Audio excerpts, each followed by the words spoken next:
الحمد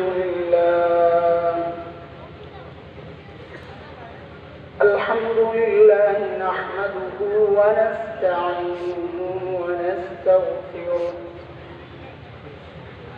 ونؤمن به ونتوكل عليه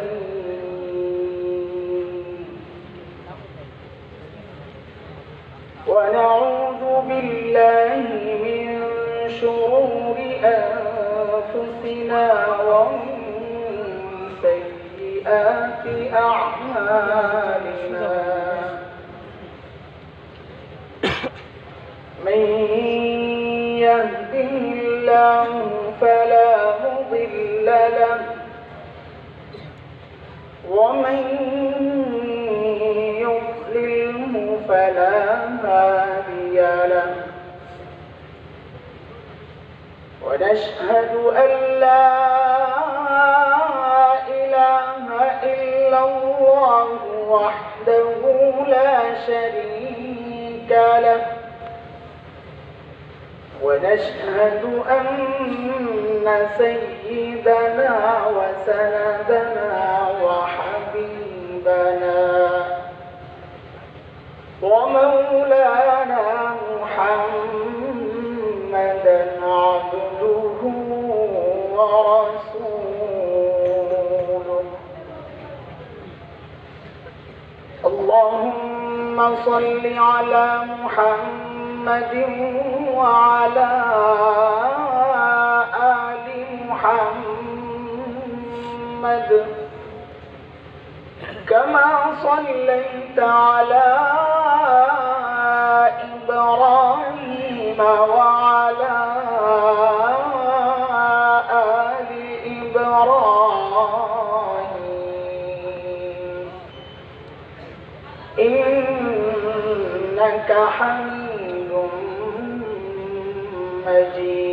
مجيد اللهم بارك على محمد وعلى آل محمد كما باركت على إبراهيم وعلى آل إبراهيم إنك حميد مجيد أما بعد فأعوذ بالله من الشيطان الرجيم بسم الله الرحمن الرحيم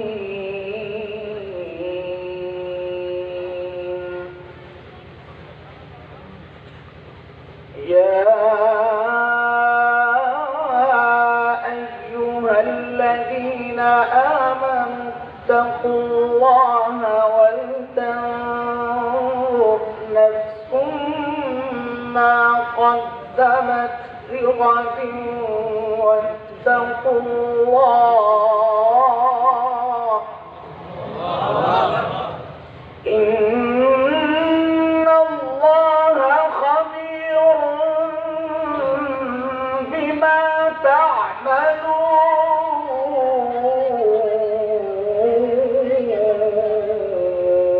تعملون آمنت بالله صدق الله العلي العظيم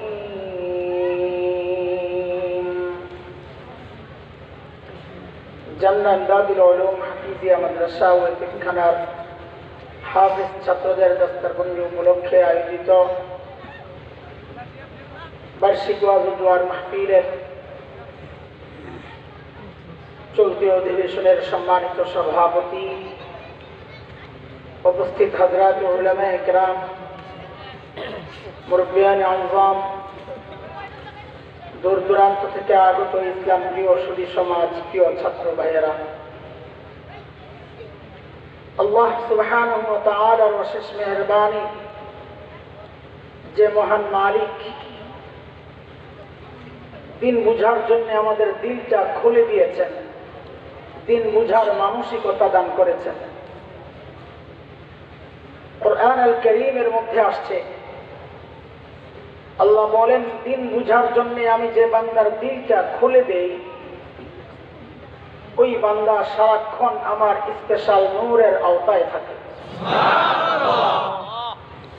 আর যার দিলকে আমি শক্ত করে দিই, ওরা কপাল হতভাগা, সে তো গুমরাহিতে নিমজ্জিত হয়। সূরা জুমার মালিক বলেন, أفمن شرح الله صدره للإسلام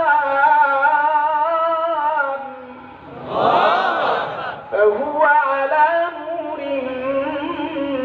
من ربه فويل للقاسية قلوبهم من ذكر الله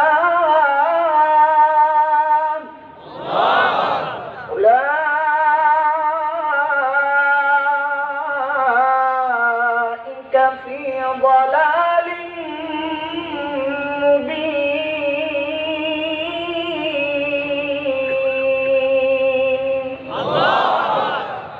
এই আয়াতের মধ্যে রব্বে কারীম এই কথাগুলো বলেছেন। কারণ হাজরিন, যে মহান মালিক এই নিয়ামতে আমাদেরকে ধন্য করলেন, ওই মালিকের শুকরিয়া আদায় করি আলহামদুলিল্লাহ।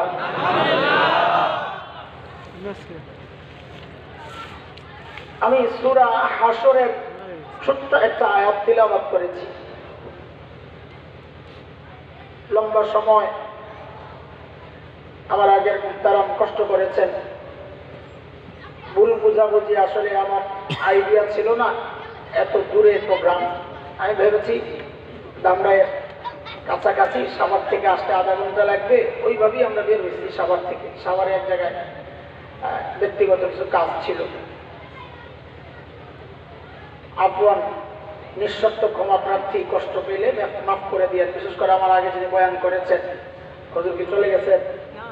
আচ্ছা, তো নিশ্চয়ই হুজুরদের কানেও কথাগুলো যাচ্ছে, ক্ষমা তার কাছেও চাই। লম্বা সময় কষ্ট করেছেন, এটা অনিচ্ছাকৃত, অনাকাঙ্ক্ষিত। সূরা হাশরের ছোট্ট একটা আয়াত আমি তিলাওয়াত করেছি। এই আয়াতে আল্লাহ সুবহানাহু ওয়া তাআলা আমাদেরকে বড় মায়া করে একটা ডাক দিয়েছেন, মায়ার ডাক। আল্লাহ তাআলা কোরআনে বান্দাকে দুই ভাবে ডেকেছেন। ইয়া আইয়ুহান নাস, ও মানুষ। আরেক ডাক হচ্ছে ইয়া আইয়ুহাল্লাযীনা আমানু, ও ঈমানদার। এই দুই ডাক। হযরত মুফতি শফি রাহমাতুল্লাহি আলাইহি বলেছেন যে এই দুই ডাকের মধ্যে অনেক পার্থক্য। কেমন? বলে, আমরাও আমাদের সন্তানদেরকে ডাকার ক্ষেত্রে দুইভাবে ডাকি। কখনো নাম ধরে ডাকি, ইয়া আব্দুল্লাহ, তখন সন্তান বুঝে বাবা হয়তো রেগে আছে, ডাকের নমুনা, আওয়াজের ঢং ভালো মনে হচ্ছে না, অজানা আশঙ্কায় থাকে। কিন্তু বাবা যখন সন্তান আর বাবার সাথে যে সম্পর্ক, ওই সম্পর্ক ধরে যখন ডাক দিয়ে বলেন আব্বু, তখন সন্তান বুঝে বাবার মুড ভালো, আমাকে মায়া করে ডাক দিয়েছে। ঠিক আল্লাহ যখন ডাক দেন ইয়া আইয়ুহান নাস, ও মানুষ, যেন আল্লাহ নাম ধরে ডাক দিয়েছেন, বান্দা বুঝে নেওয়া যে আল্লাহ রেগে আছে, কঠিন কোনো কথা আসছে। আর যখন আল্লাহর সাথে বান্দার যে সম্পর্ক, ঈমানের সম্পর্ক, ওই সম্পর্ক ধরে যখন ডাক দিয়া বলেন ইয়া আইয়ুহাল্লাযীনা আমানু, ও ঈমানদার, তখন বুঝে নেওয়া যে আল্লাহ তাআলা বড় মায়া করে ডাক দিয়েছেন। আমি যে আয়াত পড়েছি, ওই আয়াতেও আল্লাহ মায়া করে ডাক দিয়ে কি বলেন? মালিক বলেন, ইয়া আইয়ুহাল্লাযীনা আমানু তাকুল্লাহ ওয়াল তানজুর নাফসুম মা কদ্দামাত লিগাদিন ওয়াত্তাকুল্লাহ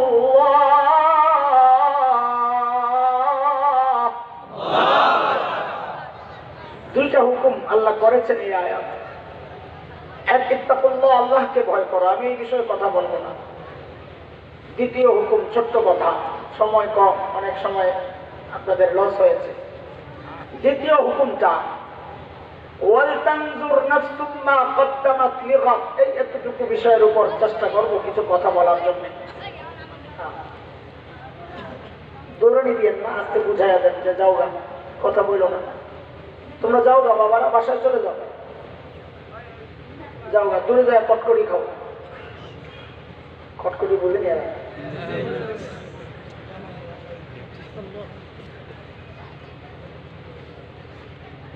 আল্লাহ তাআলা বলতেছেন ওয়াল তানজুর নাফসুম মা কদ্দামাত লিগাদ, প্রত্যেকটা মানুষের উচিত তার আগামীর জন্য তার কি কামাই, তার আখিরাতের জন্য তার কি প্রস্তুতি, এটা নিয়ে চিন্তা করা। কার কথা? প্রত্যেকের চিন্তা করা উচিত। বলে চিন্তা না করলে কি আর মাহফিল আয়েশা বসে রয়েছি এত রাতে?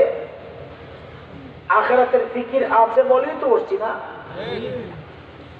বলে আমাদের আখিরাতের ফিকিরটা যেমন হওয়া দরকার ঠিক তেমন হচ্ছে কিনা, যথাযথ যথার্থ কিনা, যতটুকু দরকার ঠিক ততটুকু কিনা, এটা কেমনে বুঝবো? তো আল্লাহ তাআলা মানদণ্ড ঠিক করে দিচ্ছেন। মানদণ্ড, সেই মানদণ্ড হচ্ছে হযরতে সাহাবায়ে কেরাম রিদওয়ানুল্লাহি আলাইহিম আজমাইন। আল্লাহ বলেছেন, বান্দা তোমার ঈমানকে সাহাবীদের ঈমানের সাথে মিলাও, তাকওয়া সাহাবীদের তাকওয়ার সাথে মিলাও, কারণ তাকওয়ার পরীক্ষায় সাহাবীরা উত্তীর্ণ। কথা কার? আল্লাহ বলেছেন উলাইকাল্লাযীনা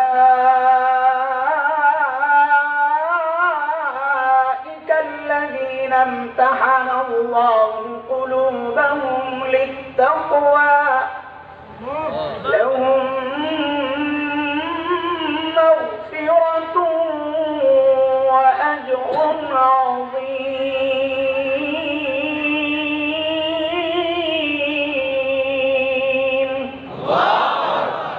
এই কথা কার? আল্লাহ বলেছেন সাহাবীরা তাকওয়ার পরীক্ষায় উত্তীর্ণ, পাস। অন্য আয়াতে আল্লাহ তাআলা বলেন সূরা তাওবা, والسابقون الأولون من المهاجرين والأنصار والذين اتبعوهم بإحسان رضي الله عنهم ورضوا عنه وأعد لهم جنات تجري تحتها الأنهار خالدين فيها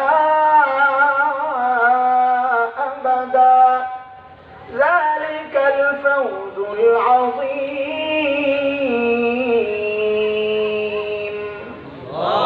এই আয়াতে আল্লাহ বলতেছেন সাহাবীরা আমার উপর রাজি ছিল, আমিও তাদের উপর রাজি। তো এখন বলে তাদের জন্য জান্নাত তৈরি করে রাখছি। তো বলে আল্লাহ আমরা যারা সাহাবীরা আমাদের কি হবে?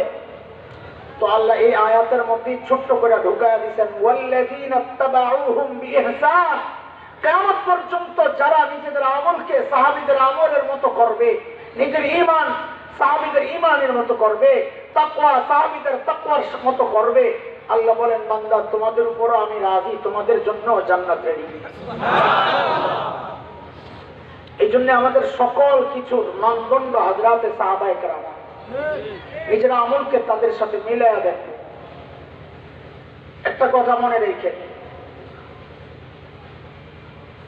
দুনিয়ার জিন্দেগি, একদম খুব মনোযোগ দিয়ে কথাটা শুনেন, লিখে রাখার মতো কথা।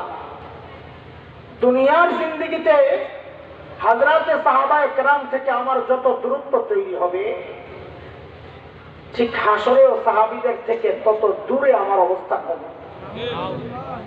আর দুনিয়ার জিন্দেগিতে যত কাছাকাছি আসতে পারবো, হুবহু বানাইতে পারবো না, এটাও মাথায় রেখে। সাহাবীদের মতো আমার জীবনকে হুবহু জীবন বানাতে পারবো না। আল্লাহ জানেন নবীর সর্বোচ্চ ত্যাগ স্বীকারকারী উম্মত কারা, আল্লাহ বেছে বেছে বেছে বেছে তাদেরকেই নবী যুগে পাঠাইছে। আমি আপনি চাইলেই হবে না। আমাদের কাজ হচ্ছে দূরত্বটা যত কমানো যায়, যত কমাবো হাসরে তত কাছাকাছি থাকবে। দুনিয়ায় যত দূরে, হাসরেও তত দূরে। বলে দূরে থাকলে আর কাছে থাকলে কি সমস্যা? বলে কাছে থাকলে একসাথে জান্নাতে যাইতে পারবা, দূরে থাকলে তারা জান্নাতে চলে যাবে, তুমি আর রাস্তা খুঁজে পাবা না, জাহান্নামের দিকে যাইতে হবে। হিসাব সোজা। বয়ানে ঢোকার আগে মৌলিক বিষয়গুলো বলে নিচ্ছে, এগুলা ভূমিকা। আমার বয়ান 2-3 মিনিটের বয়ান, কিন্তু ওই 2-3 মিনিটের বয়ান করার জন্য আমাকে 1-1.5 ঘন্টা ভূমিকা সাজাইতে হয়। এটাই স্বাভাবিক। কারণ হচ্ছে ভাত খান, যে ভাত খাইতে কতক্ষণ লাগে? 5 মিনিট 10 মিনিট, তাই না? কিন্তু ওই ভাতের যে লওয়াজিমা, চাল, এটা হইতে কয়দিন লাগছে, তরকারি হইতে কয়দিন লাগছে, আদা রসুন হইতে কয়দিন লাগছে, হাল চাষ কয়দিন লাগছে, বহু সময় লাগছে। বহু সময় গুছগাছ কইরা সামনে আনার পর এরপর খাইতে লাগে অল্প মিনিট। ঠিক আমাদের হালও তো তাই। বয়ান তো 5-6 মিনিটের, কিন্তু ওই 5-6 মিনিটের খোরাক দেওয়ার জন্য আমাদেরকে লম্বা সময় বাহির থেকে ঘুরে ঘুরে আসতে হয়, সাজায় আনতে হয় আপনাদেরকে সহজে বোঝানোর জন্য। কিন্তু পুরাটা মনোযোগ দিয়ে শুনলে আগা গোড়া মিল থাকবে, নাহলে হারায় যাবে। মৌলিক ভাবে হযরতে সাহাবায়ে কেরামের সাথে আমাদের পার্থক্যটা কোন জায়গায়? মৌলিক বুঝেন কথা। আমরাও দুনিয়ার কাজ করি, আখিরাতের কাজ করি। যারা দিনদার, সাহাবায়ে কেরামও দুনিয়ার কাজ করছেন, করেন নাই? ব্যবসা করছেন, কৃষি কাজ করছেন, পশুপালন করছেন, বিয়ে শাদী করছেন, আখিরাতের কাজও করছেন। তো আমাদের সাথে তাদের পার্থক্য কোন জায়গায়? পার্থক্য হচ্ছে এই জমানার পোলাপাইনের সাথে আমাদের পার্থক্য যেমন, আমরা লেখাপড়ার ফাঁকে ফাঁকে দুনিয়া খেলাধুলা করতাম, আর এখনকার পোলাপাইন খেলাধুলার ফাঁকে ফাঁকে লেখাপড়া করে। ঠিক নি কথা? ঠিক সাহাবীদের সাথে আমাদের পার্থক্যটা এই জায়গায়। হযরতে সাহাবায়ে কেরাম আখিরাতের কাজ করতেন, ফাঁকে ফাঁকে দুনিয়ার কাজ করতেন। আমরা যারা নিজেদেরকে দিনদার মনে করি, আমরা দুনিয়ার কাজ করি, ফাঁকে ফাঁকে আখিরাতের কাজ করি। মৌলিক পার্থক্য এটা। এটাকে যত কমানো যায় ততই মঙ্গল। ওইটাই আল্লাহ বলতেছে। বুঝে আসছে কথা? এই জন্য আমাদেরকে হযরতে সাহাবায়ে কেরামের আখিরাতের প্রস্তুতি সম্পর্কে কিছু আইডিয়া নেওয়া দরকার। তারা কেমন প্রস্তুতি নিতেন, তাইলে বুঝবো যে আমার প্রস্তুতিটা ঠিকঠাক আছে না ঝামেলা আছে। বুঝে আসছে না কথা? হযরতে সাহাবায়ে কেরামের আখিরাতের প্রস্তুতি বুঝার জন্য 1-2 জন সাহাবীর কিছু কথা আপনাদেরকে শোনাই। সৈয়দনা আবু বকর সিদ্দিক রাদিয়াল্লাহু আনহুকে দিয়ে শুরু করি।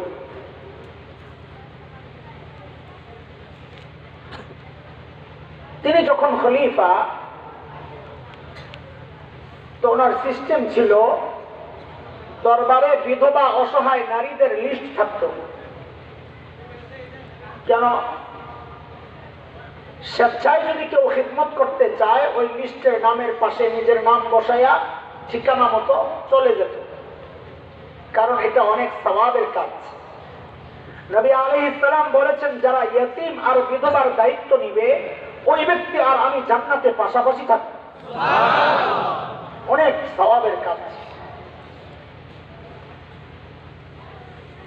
আফসোসের কথা, এই যুগের বাচ্চারা অন্য বিধবা আর ইয়তীমের দায়িত্ব আদায় করবে থাক দূরের কথা, নিজের বিধবা মায়ের দায়িত্ব আদায় করে না।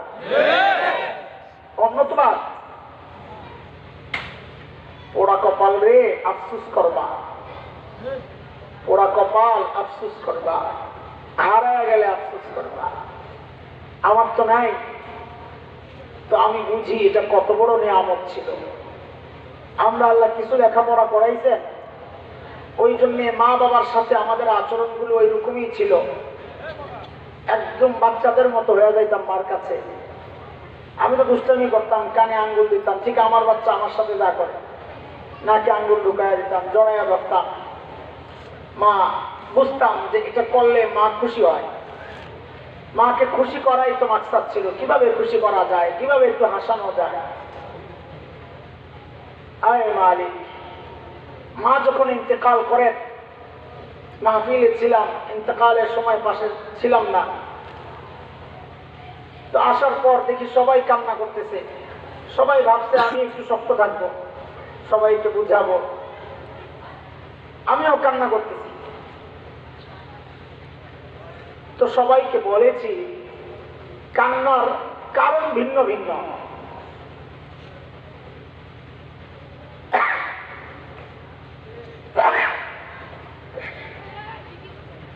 তোমরা তো কান্না করতেছ, কেউ দাদু হারায় গেছেন, কেউ নানু চলে গেছেন, কেউ মা চলে গেছেন, এই জন্য কান্না করতেছ। আমি ওই জন্য কান্না করতেছি, আল্লাহর হুকুম চলে গেছে। আমি কান্না করতেছি ভিন্ন কারণে। আমি কান্না করতেছি, আমার বড় ভয় লাগতেছে যে হায়, এখন আমার কোনো সমস্যা হইলে আল্লাহর কাছ থেকে সরাসরি মঞ্জুর করায় কে আইনা দিবে? শেষ সম্বল ছিল মা, চলে গেছে। আমি কাঁদছি, আমার এখন উপায় কি হবে? মা তো এমন এক মহান ব্যক্তি যে আল্লাহর কাছ থেকে সরাসরি সন্তানের জন্য চাইয়া আনতে পারেন। তুমি চাওয়ায়া নাও, চলে গেলে আফসোস করবারে ভাই, চাওয়ায়া নাও। ওলামায় এখন খালি এসে মাথা বাতে, একটু মাথা হাতায় দেন, পিসাবের কাছে যায় একটু মাথাটা হাতায় দেন।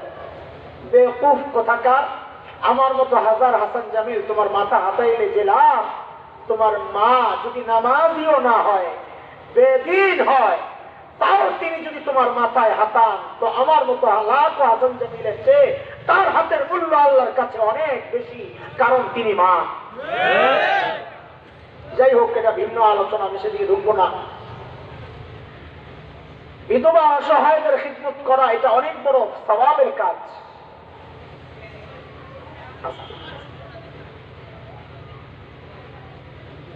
আওয়াজটাও দিয়ে যাবে আমার কাছের সাথে।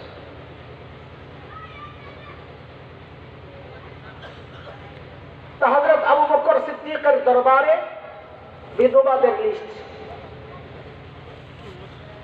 সাহাবায়ে কেরামের আখিরাতের প্রস্তুতির ধরন শোনাইতেছি, কথা মনে রাখা লাগবে, কোত্থেকে কই যাইতেছি, হারায় না যায়। একদিন হযরত ওমর ফারুক রাদিয়াল্লাহু আনহু আসছেন কারো কাজ করবে, লিস্টের থেকে নাম নেওয়ার জন্য।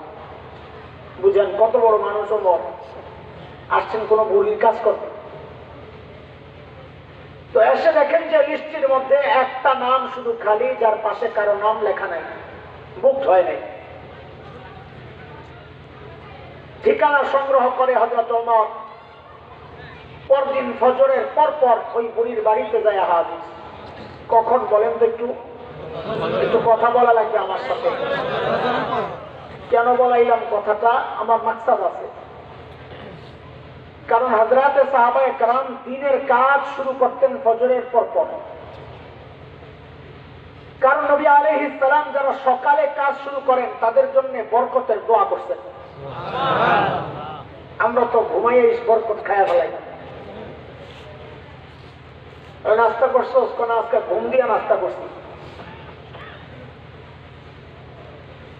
বরকতের খানা ঘুমাইয়া ঘুমাইয়া খাইছে, কাজে এই জন্য বরকত হয় না। সকালবেলা হযরত ওমর বুড়ির বাড়ির দরজার সামনে দরজা নক করে বলে, মারে আপনার ঘরের কাজগুলো করার জন্য আমি ওমর ইবনুল খাত্তাব হাজির। বুড়ি ভেতর থেকে জবাব দিচ্ছেন, বাবারে প্রতিদিন যে আল্লাহর বান্দা আমার ঘরের কাজগুলো করেন, তিনি ইতিমধ্যেই কাজ করে চলে গেছেন।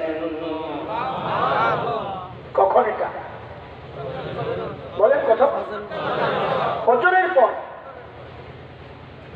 হযরত ওমর চিন্তা করলেন, তাইলে আমাকে আরো সকালে আসা লাগবে, এই বুড়ির কাজ করতে হইবে। ওই চিন্তায় হযরত ওমর পরদিন ফজরের আযানের ওয়াক্তে বুড়ির বাড়ির দরজার সামনে দরজা নক করে বলে, মারে আমি ওমর ইবনুল খাত্তাব গতকাল এসেছিলাম, কাজ পাই নাই, আজকে নিশ্চয়ই পাবো, কি লাগবে বলেন।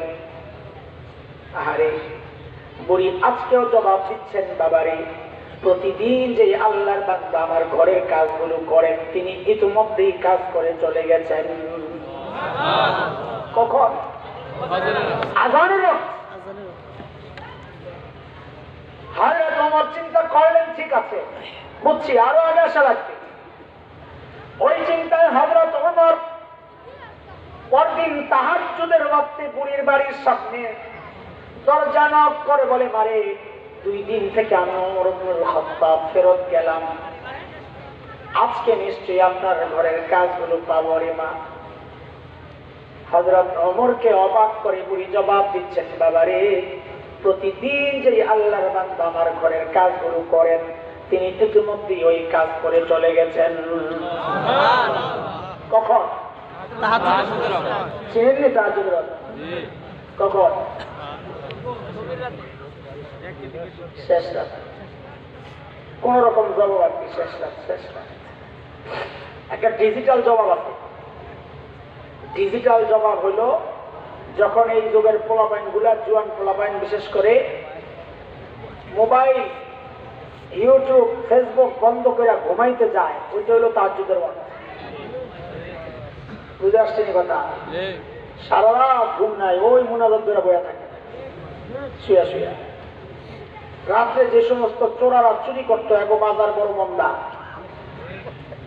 যেই ঘরেই যায় 12টার সময় যায় দেখে ঘুমাইছি, চুরি তো করা লাগবে, যায় দেখে না একজন আছে আসমানের দিকে মুনাজাত করছে। 2টার সময়ও যায় দেখে কি কাহিনী, কথা কর না? চোরাগো বাজার নাই এখন। পোড়া কপাল ঘুমাইতে কখন যায়? যখন মালিক দুনিয়ার আকাশে নেমে এসে ডাকে, বলেন, আয় আমার বান্দা, সারাদিন গুনাহ করছো, আমি কিচ্ছু বলি নাই, সারাদিন তোমাকে আমি আমার ঘরে ডেকেছি, হাইয়া আলাস সালাহ বলে বলে তুমি আসো নাই, কিচ্ছু বলি নাই, সারা রাত ঘুমাইছো, আমি কিচ্ছু বলি নাই রে বান্দা, এইবার আমি আল্লাহ আসছি তোমার কাছে দুনিয়ার আকাশে। মালিক ডেকে ডেকে বলেন, আলা মিন মুস্তাগফিরিন ফাগফির আলা, কেউ আছনি, গুনাহ তো করছো আমি জানি, কেউ আছনি মাফ চাইবা, চাও, আমি আসছি মাফ করার জন্য। আরে পোড়া কপাল গুলা সারা রাত সজাগ থেকে যেই না মালিক ডাকা শুরু করে, আয় আয় আয়, আমি আসছি মাফ করার জন্য, ওই সময়ে মালিককে বৃদ্ধাঙ্গুলি দেখায়, তখন যায় ঘুমাইতে। কথা কন না? আযাব আর গজব কেন আসবে না? কেন আসবে না? ফজর শেষ, তাহাজ্জুদ তো দূরের কথা, ফজরও পড়ে না, বরকত আসবে কোথেকে? এইবার হযরত ওমরের টনক নড়ছে, কিরে ভাই, এত রাত্রে কে কাজ করে? বুড়িরে জিজ্ঞেস করে, কে আসে এই লোককে? বুড়ি বলে, আমি চিনি না। দেখো নাই কোনোদিন? বলে, না, উনি আসে, দরজা নক করে, আমি সরে যাই, উনি কাজ টাজ করে আবার দরজা নক করে, বুঝছি যে জায়গা, আমি বাইর হই, এইভাবেই চলতেছে। হযরত ওমর বলে, আমার কাজের দরকার নাই, আগে বুজুর্গরে বের করা লাগবে, কে আল্লাহর বান্দা। ওই চিন্তায় হযরত ওমর পরদিন এশার নামাজের পরপর বুড়ির বাড়ির দরজার সামনে এক ঝোপের আড়ালে চুপচাপ বসে আছেন। দেখবেন এত রাতে, এই গভীর রাতে বুড়ির ঘরের কাজ করার জন্য কোন আল্লাহর বুজুর্গ আসে? হযরত ওমর গভীর রাতে লক্ষ্য করলেন, এক আল্লাহর বান্দা খালি পায়ে পা টিপে টিপে বুড়ির বাড়ির দিকে আগাইতেছে, চোরের মতো চুপচাপ নিরিখ। হযরত ওমরও রেডি, আসেন। যেই না কাছে আসতে হযরত ওমর দাঁড়িয়ে গেছেন। আর কে আপনি? মানটা কে আপনি? ওমরের আওয়াজ তো অনেক উঁচা, আবার রাতও গভীর, মানুষও একা একা। বলেন তো আপনাদের কি অবস্থা হবে জানি না। আমার সামনে যদি হঠাৎ একজন এসে বলে, কে তুমি? আমি তো কাপড় নষ্ট করব নির্ঘাত, কোনো সন্দেহ নাই। কিন্তু হযরত ওমরের আওয়াজ, ওই ব্যক্তি ভয় পাবেন তার দূরের কথা, বরং ঘটনা ঘটলো উল্টা। হযরত ওমর যাকে দেখলেন, হযরত ওমর নিজেই তো চমকায়া গেছে, কারণ তিনি দেখেন আর কেউ না, আর কেউ না, খলিফাতুল মুসলিমিন আবু বকর সিদ্দিক রাদিয়াল্লাহু আনহু। আবু বকর। ওমর তো অবাক হয়ে গেছেন, আবু বকর আপনি? পায়ের দিকে তাকায় দেখে জুতা নাই। জুতা কই? আবু বকরকে ওমর বড় মায়া করতেন, মহব্বত করতেন, পিছনে লেগে থাকতেন। কি জন্য? আমল বেশি করার জন্য, যে খালি প্রতিযোগিতা, কিন্তু মহব্বত করতেন। হযরত আবু বকর খলিফা হয়েছেন তো ওমরের সাপোর্টে, প্রস্তাবে। আবু বকর জুতা কই? জুতা তো এক জবাব পাওয়া যায় এমন, হযরত আবু বকর বলেন, ওমর আসার সময় জুতা পাও দিয়ে আসলে আওয়াজ হয়, মানুষের নিবিড় ঘুম ডিস্টার্ব হইতে পারে, মানুষের কষ্ট হইতে পারে, এই জন্য জুতা না পরেই আসে। খলিফাতুল মুসলিমিন, সাধারণ মানুষের যেন ঘুম নষ্ট না হয়, ওই জন্য জুতা পাও দিয়া রাস্তায় রাত্রে ঘুরে না, যেন মানুষ আরামে ঘুমাইতে পারে। অথচ ইসলামে শাসন ব্যবস্থা নাই, কিসের ঘুম আর টুম, জানের তো নিরাপত্তা নাই। আমাদের বড়দের আমলও এরকম ছিল, মানুষ যেন কষ্ট না পায়, খুব খেয়াল করতেন। মুফতি শফি রহমতুল্লাহ আলাইহি লিখেছেন, ওনার উস্তাদ দারুল দেওবন্দ আসগর আলী রহমতুল্লাহ আলাইহি সাহাবীদের নমুনা, আমাদের আকাবির আসলাফরা, আমাদের বড়রা সাহাবীদের নমুনা, নিজের জীবনকে সাহাবীদের মতো বানাইছেন। তো মুফতি শফি রহমতুল্লাহ আলাইহি বলেন, আমি নিজের ইসলাহের জন্য কিছুদিন আমার উস্তাদের কাছে থাকলাম, এটা আমাদের সিস্টেম। কেউ আলেম হইয়াই খেদমতে না ঢোকা, কোন আল্লাহ ওয়ালার সোহবতে কিছুদিন থাকা। আমার গোটা জীবন আমি আল্লাহ ওয়ালাদের সোহবতে কাটাইছি। আমার পুরা একদম মক্তব থেকে দাওরা হাদিস পড়া পর্যন্ত দুইজন শ্রেষ্ঠ বুজুর্গের কাছে, তাদের রোমে আমি কাটাইছি। ফারেগ হওয়ার পরে ওনারা কাজে লাগাই দিচ্ছে, আলহামদুলিল্লাহ, আল্লাহ শুকর। মুফতি শফি রহমতুল্লাহ আলাইহি বলেন, আমার উস্তাদ আসগর রহমতুল্লাহ আলাইহি রাতে চলতেছেন, মুসলমান খেয়াল করেন, রাতে চলতেছেন, এক ঘরের কাছে যায়া, এক বাড়ির কাছে যায়া আস্তে করে জুতাগুলা খুইলা খালি পায়ে হাঁটা শুরু করছে। কিছু দূর যায়া আবার জুতা বসে। তা আমি বিষয়টা বুঝলাম না, আমি জিজ্ঞেস করলাম, উস্তাদজি কারণটা বুঝলাম না, এতটুক জায়গা খালি পায়ে হাসলেন কেন? বড় অবাক করা জবাব দিচ্ছেন তিনি। বলে, এই যে ঘরটা দেখো, এটা এক অমুসলিম পতিতার বাড়ি, দেহ ব্যবসায়ী। এক সময় তার রূপ যৌবন ছিল, তার গ্রাহক আসতো, পয়সা কামাইতো। এখন বয়সের ভারে রুজো, তার কাছে ওই রকম গ্রাহক আসে না। এখন আমি যদি জুতা পরে যাই, পুরুষের পায়ের আওয়াজ পায়া সে যদি আশাবাদী হয় যে নিশ্চয়ই আমার কোন গ্রাহক আসতেছে, মনে মনে আশাবাদী হবে, আমি যখন চলে যাব সে হতাশ হয়ে কষ্ট পাবে। আমি চাই না আমার কারণে ওই পতিতাটা এই কষ্টটা পায়। আমাদের বুজুর্গদের জীবনের নমুনা এটা। অথচ পাশের ঘরওয়ালা, পাশের বাড়িওয়ালা, পাশের জমিনওয়ালা আমার দ্বারা কোনো কষ্ট পাইল কিনা কোনো চিন্তা নাই, আমাদের কোনো চিন্তা নাই। টয়লেট করি আরেকজনের জায়গার বর্ডারে নিয়ে, গন্ধ যা পাওয়ার সে পায় না। আপনাদের এলাকায় এগুলো নাই, সব বুজুর্গ মানুষ। পানি যাওয়ার রাস্তা করি, এমন ভাবে করি নিজের জন্য ক্ষতি না হয়, আরেকজন শেষ হয়ে যায়। এগুলা লক্ষ্য করা দরকার, এটা ইসলাম। এই এক জবাব পাওয়া যায়, আবু বকরের পায়ে কেন জুতা নাই? আরেক জবাব পাওয়া যায় কিতাবে, আবু বকর বলেন, আমার জুতা পরলে আওয়াজ হয়, লোকে জেনে যাবে। আমি তো কাউকে জানাইতে চাই না, যে মালিককে জানাইতে চাই তিনি জানলেই হইল, আমি কাউকে জানাইতে চাই না। ইখলাস।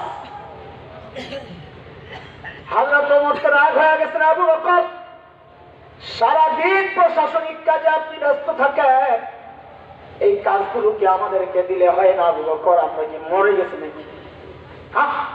আমরা মরে গেছি, আপনি কেন আসেন? সাইয়েদনা আবু বকর কি জবাব দিলেন ওমরের এই প্রশ্নে, যে আমি কেন আসলাম কাজ করার জন্য? এই জবাবটা আমি এখন দেব না। এই জবাবটা আমার বয়ান বলছি, আমার বয়ান 2-3 মিনিট 5 মিনিট, যেটাকে সাজাইতে লাগে সময়। এই জবাবটা এখন দেব না, পরে দেব ইনশাআল্লাহ। কেন? কারণ জবাবটার ওজন কত এটা বুঝতে হলে আগে আবু বকরের ওজন বুঝা লাগবে। কারণ কথার ওজন ব্যক্তির ওজনের উপর উঠানামা করে।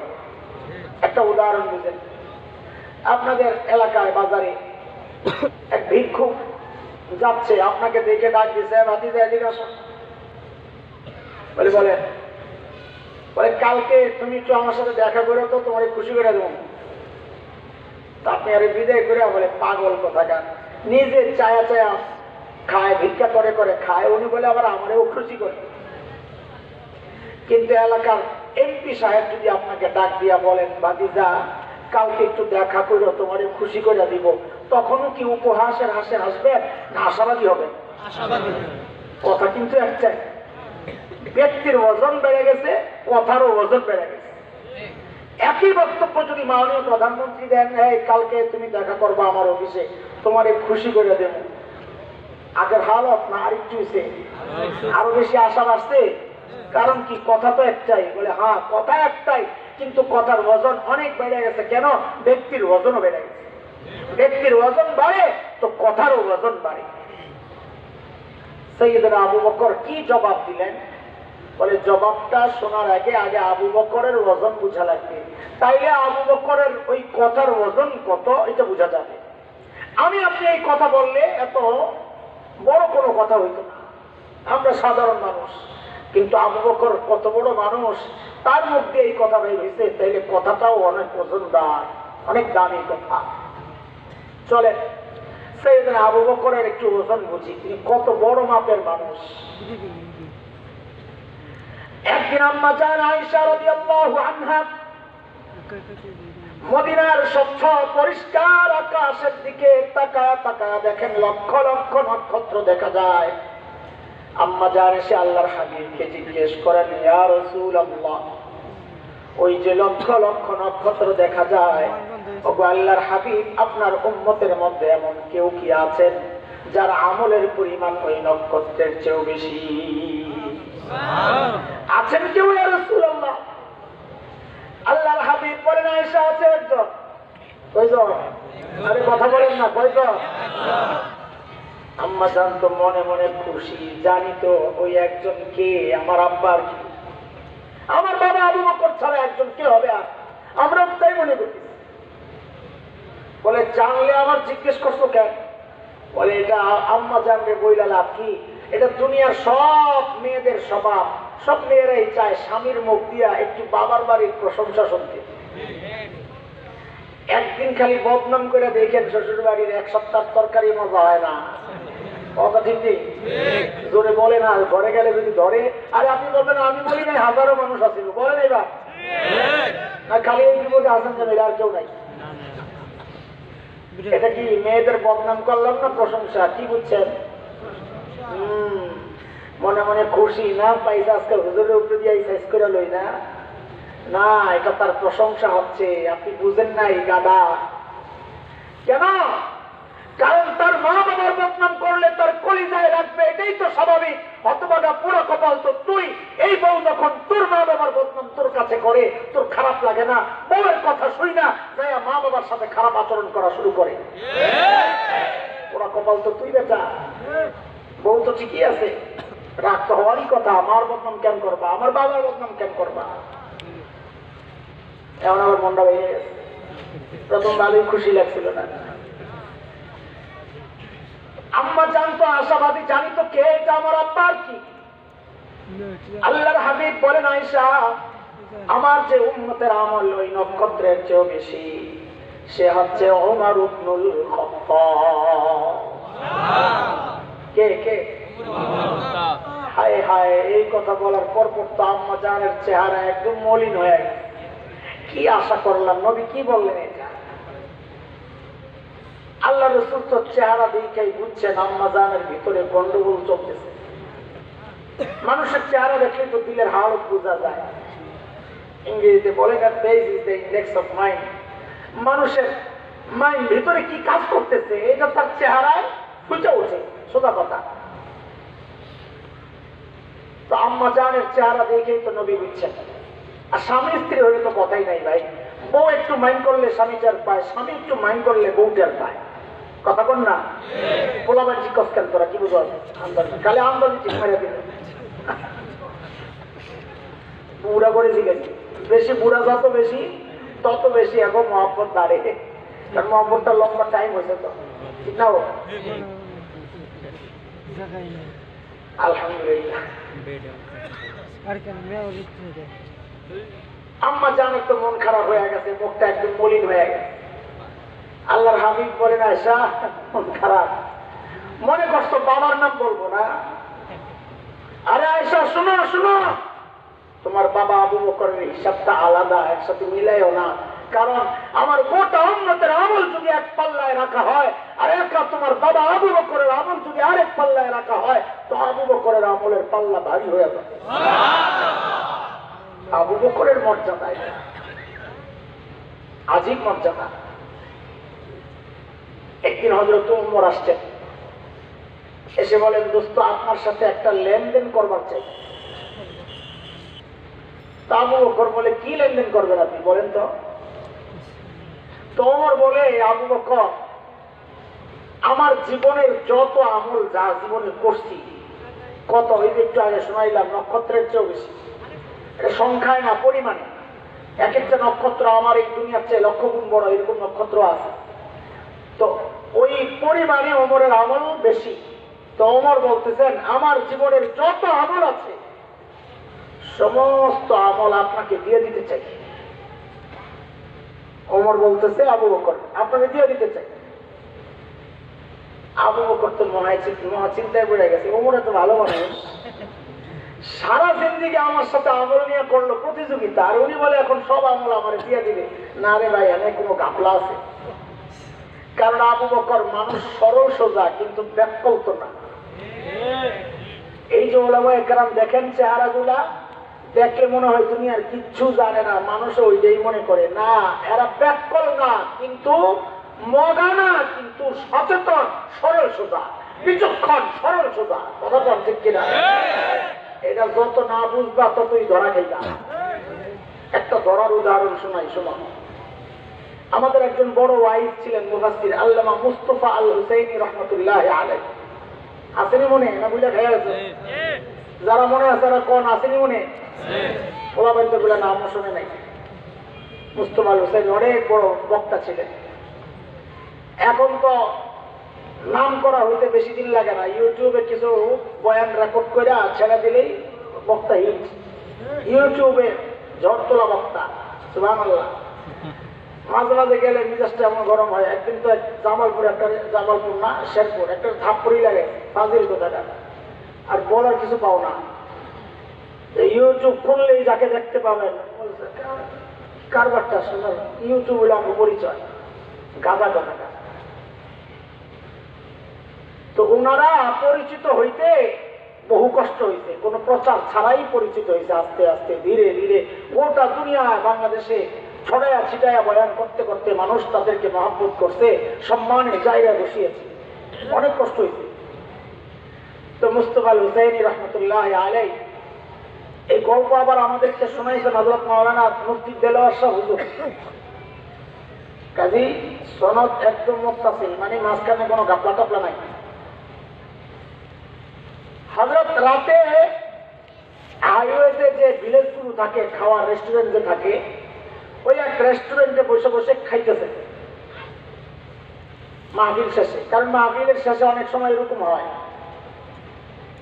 আয়োজকরা আসার সময় তো একদম বহু দূর থেকে হুন্ডা দিয়া স্লোগান টোলোগান দিয়ে আনে। বয়ান শেষে কোনো কোনো জায়গায় এমন হয় যে বক্তা করে আসছি না, আল্লাহ জানে কপালে কি আছে, আপনি তো বয়ানের আগে খাইলে রে ভাই। আল্লাহ ভরসা, আমার বেশি সময় লাগবে না যাইতে, না খাইলেও যাওয়ার সময় দাম দেন মুসিদ ভাই আছেন না, এখন ভাই খেয়ে যান অসুবিধা নেই। তো মুস্তাফা আল হুসাইনি রহমতুল্লাহ আলাইহি বসে বসে খাচ্ছেন, খাওয়া শেষ চেটে চুপে খাচ্ছেন সুন্নত তরিকায়। একটা হাড্ডি ছিল, ওইটারে খুব সুন্দর করে চাবাইতেছে। পাশের টেবিলে এক জেন্টলম্যান বসে বসে চা খায়। কি খায়? দুনিয়ায় কিছু মানুষ আছে, এরা দাড়ি টুপি দেখলে এখন চুলকানি শুরু হয়। আসেনি রে ভাই? দাড়ি টুপির সাথে চুলকানি দেখলেই মেজাজ খারাপ হয়ে যায়।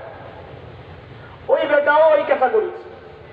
তো চা খায় আর চিন্তা করে, হুজুরে হাড্ডিটা যেমনি খাইতেছে হুজুর রে একটু সাইজ করা যায়। তো আস্তে করে আসছে হুজুরের টেবিলের সামনে, এক্সকিউজ মি। হুজুর বলি বলেন। বলে একটা কথা জানতে চাই। বলে বলেন।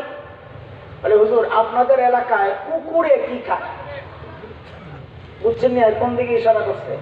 মানে আপনি যেই তরিকায় হাড্ডি খাইতেছেন বুঝাইতেছে যে আপনি হয় কুকুরের খানা আপনি খাওয়া ফেলতেছেন, তো কুকুরে কি খাবে? অথবা কুকুরের খাবার আর আপনার খাবার এক, মানে আপনিও কুকুরের মতো একটা কিছু বইলা হুজুরের সাইজ করার মনে করছে। ব্যাকল হুজুর এই কথা বললে কানতে কানতে হোটেল থেকে যাবো না। তো হুজুর ওইরকম মনোযোগ দেয় না এই কথাটায়, ওই নিজে চাওয়ায় আর আস্তে আস্তে হেরাতে বললাম এখন চায়ের কাপটা তো দাঁড়াই গেছে। হুজুর হাঁটি চাওয়ায় আর কয় আমাদের এলাকায় কুকুরে চা খায়।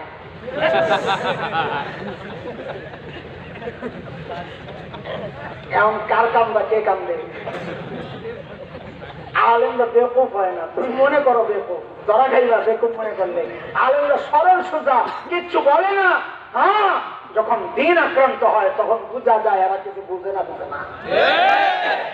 জাগা মতো ঠিকই চিন্তা যায়, কথা কয়। হযরত কাসেম নানতুবি রাহমাতুল্লাহ আলাইহি নাম শুনছেন? দারুল উলুম দেওবন্দ মাদ্রাসার প্রতিষ্ঠাতাদের একজন, লম্বা সময় দায়িত্ব পালন করছেন। আজাদী আন্দোলন, ইংরেজ খেদা আন্দোলনের সিপাহ সালার, দেওবন্দ মাদ্রাসার পাশেই ছোট্ট একটা মসজিদ, ওখানে থাকেন। ইংরেজরা খবর পায় আসছে গ্রেফতার করার জন্য, চারদিক থেকে ঘেরাও করছে, ধরবে। ভিতরে ঢুইকা দেখে এক আল্লাহর বান্দা গেঞ্জি গায়ে লুঙ্গি পরা ঝাড়ু দেয়, মসজিদ ঝাড়ু দেয়। উনি কাসেম নানতুবি। এরা বুঝে নাই, এরা মনে করছে এত বড় বিপ্লবী, পেটটা চাঙ্গদাঙ্গি হুজুরের মতো কমপক্ষে হওয়ার কথা। পাবলিক তো এখন এমনই, যত বড় পেট, যত বড় হাবা কাবা, যত বড় টুপি, মনে করে অত বড় হুজুর। আমার মতো মগা কোনো দাম নাই। আয়েশা জিজ্ঞেস করতেছে, কাসেম নানতুবিকেই জিজ্ঞেস করতেছে, এই কাসেম নানতুবি কাহা है? কাসেম নানতুবি কই? তো কাসেম নানতুবি যদি বলেন মুঝে পতা নেই, আমি জানি না, তো মিথ্যা কথা হয়। আর যদি বলেন নাই হুঁ, আমি কাসেম নানতুবি, তো ধরে। বিচক্ষণ আলেম, বিচক্ষণ, উপস্থিত বুদ্ধি কি করছেন, যেই জায়গায় দাঁড়াইয়া ছিলেন ওখান থেকে সরে আসতে নিতে। তো আগের জায়গাটা খালি হয়েছে না? এখন এই জায়গায় তো কেউ নাই। আগে কে ছিলেন? কাসেম নানতুবি ছিলেন।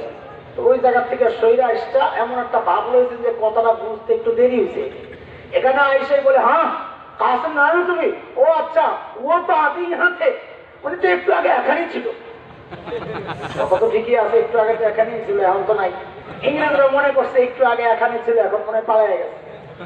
হায় হায়, ছুটে গেল। আলেমের বিচক্ষণতা। সাইয়েদনা আবু বকর সিদ্দিক, তিনি বিচক্ষণ ছিলেন, বেকুফ না, ব্যাকল না।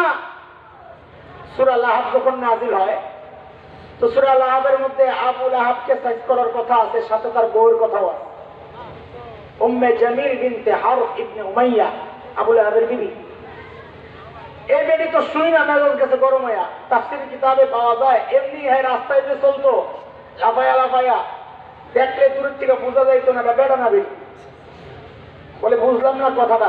না বুঝতে শাহবাগ যাও, যায় দেখবা যে বেটিরা মিছিল করে ওগুলার দেখতে যেমন লাগে, বোঝা যায় না বেটা না বেটি, ওই এটা জোকের আবু লাহাবের বউ। গেলেই চিন্তা, কথা ঠিক। আবু লাহাবের বিবি আইছে, নবী আলাইহিস সালাম মসজিদে হারামের আঙ্গিনায় তিলাওয়াত করতেছেন, পাশে আবু বকর বসে বসে পাহারা দেয়। আরে দোস্ত, কে আইসা মারে, বসে বসে সারাক্ষণ লগে লগে থাকে, মাইটিও খায়। দেখতেছে উম্মে জামিল আসতেছে, হাতে পাথর, লাল চোখ, মানে আইসাই খায় ফেলবে।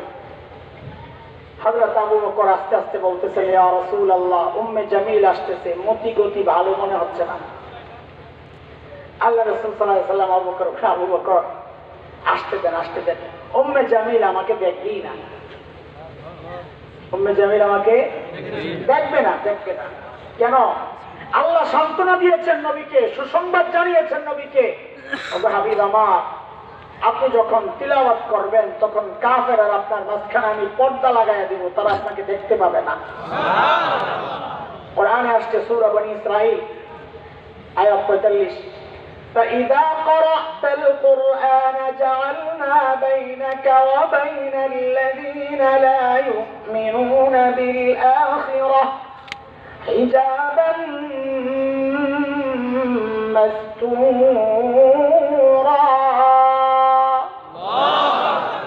পর্দা লাগাই উম্মে জামিল আয়েশা খালি খোঁজে খোঁজে কই গেল আবু বকর দেখেই বুঝছে ও কার মত ফিট নবী যা কইছে তাই তুমি তো নবীর দাও না ওই আবু বকর তোমার বন্ধু কই সাইয়েদনা আবু বকর কিন্তু চালাক আস্তে করে মেরে দিছে বন্ধু খুঁজে দাও কি কয় আরে কথা বল খুঁজে দেখো তুমি খুঁজে দাও কই শুনলাম তোমার বন্ধু বলে আমারে বকা দিছে আবু বকর আল্লাহর কসম আমার বন্ধু জিন্দেগিতে কাউরে বকা দেয় না বলে এটা কি মিথ্যা কথা হইল না কারণ সূরা আল-আহজাবে তো আছে ছেলা তুমি হসিরা বলেন না এটা তো নবীর বকা না নবী ছেলা দেয় নাই সূরা আল-আহজাব তো পতাকা আল্লাহ আবু বকর চালাকি করে ঘুরে দিছে হিজরতের সময় নবী আর আবু বকর চলতেছেন পুরস্কার ঘোষণা হইছে ধরলেই 100 চারদিকে মানুষ ছড়ায় গেছে ধরার জন্য দূরেও খবর চলে গেছে মক্কা থেকে 2 জন লোক বের হইছে ধরে ধরে 100 এক জায়গায় যাইয়া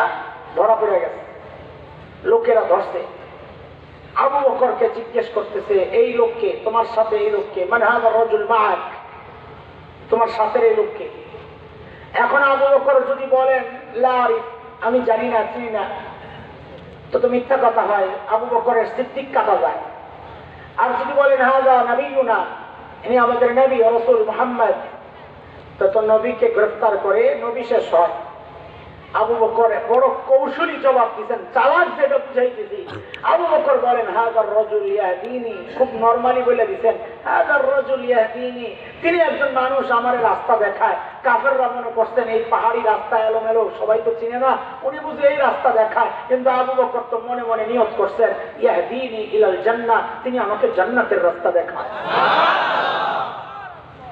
আবু বকর বড় বিচক্ষণ ওমর যখন বললেন আবু বকর আমার সারা জিন্দেগীর আমলগুলো আমি আপনাকে দিতে চাই হযরত আবু বকর চালাক বুঝছেন এখানে কোনো ঘাপলা আছে আস্তে করে জবাব দিলেন জিজ্ঞেস করলেন ওমর বুঝলাম তো সব দিয়ে দিবেন কিন্তু একটু বলেন না আমার কি দেওয়া লাগবে আমার কি দেওয়া লাগবে ওইটা না কর হযরত ওমর বলেন আবু বকর বেশি কিছু না বলে অল্পটাই দিই বলে ওই যে হিজরতের সময় নবীর সাথে গুহায় 3 রাত ছিলেন যে কই গুহার 3 রাত আমাকে দিয়ে দিবেন বিনিময়ে আমি আমার সারা জিন্দেগীর আমল আপনাকে দিয়ে দিব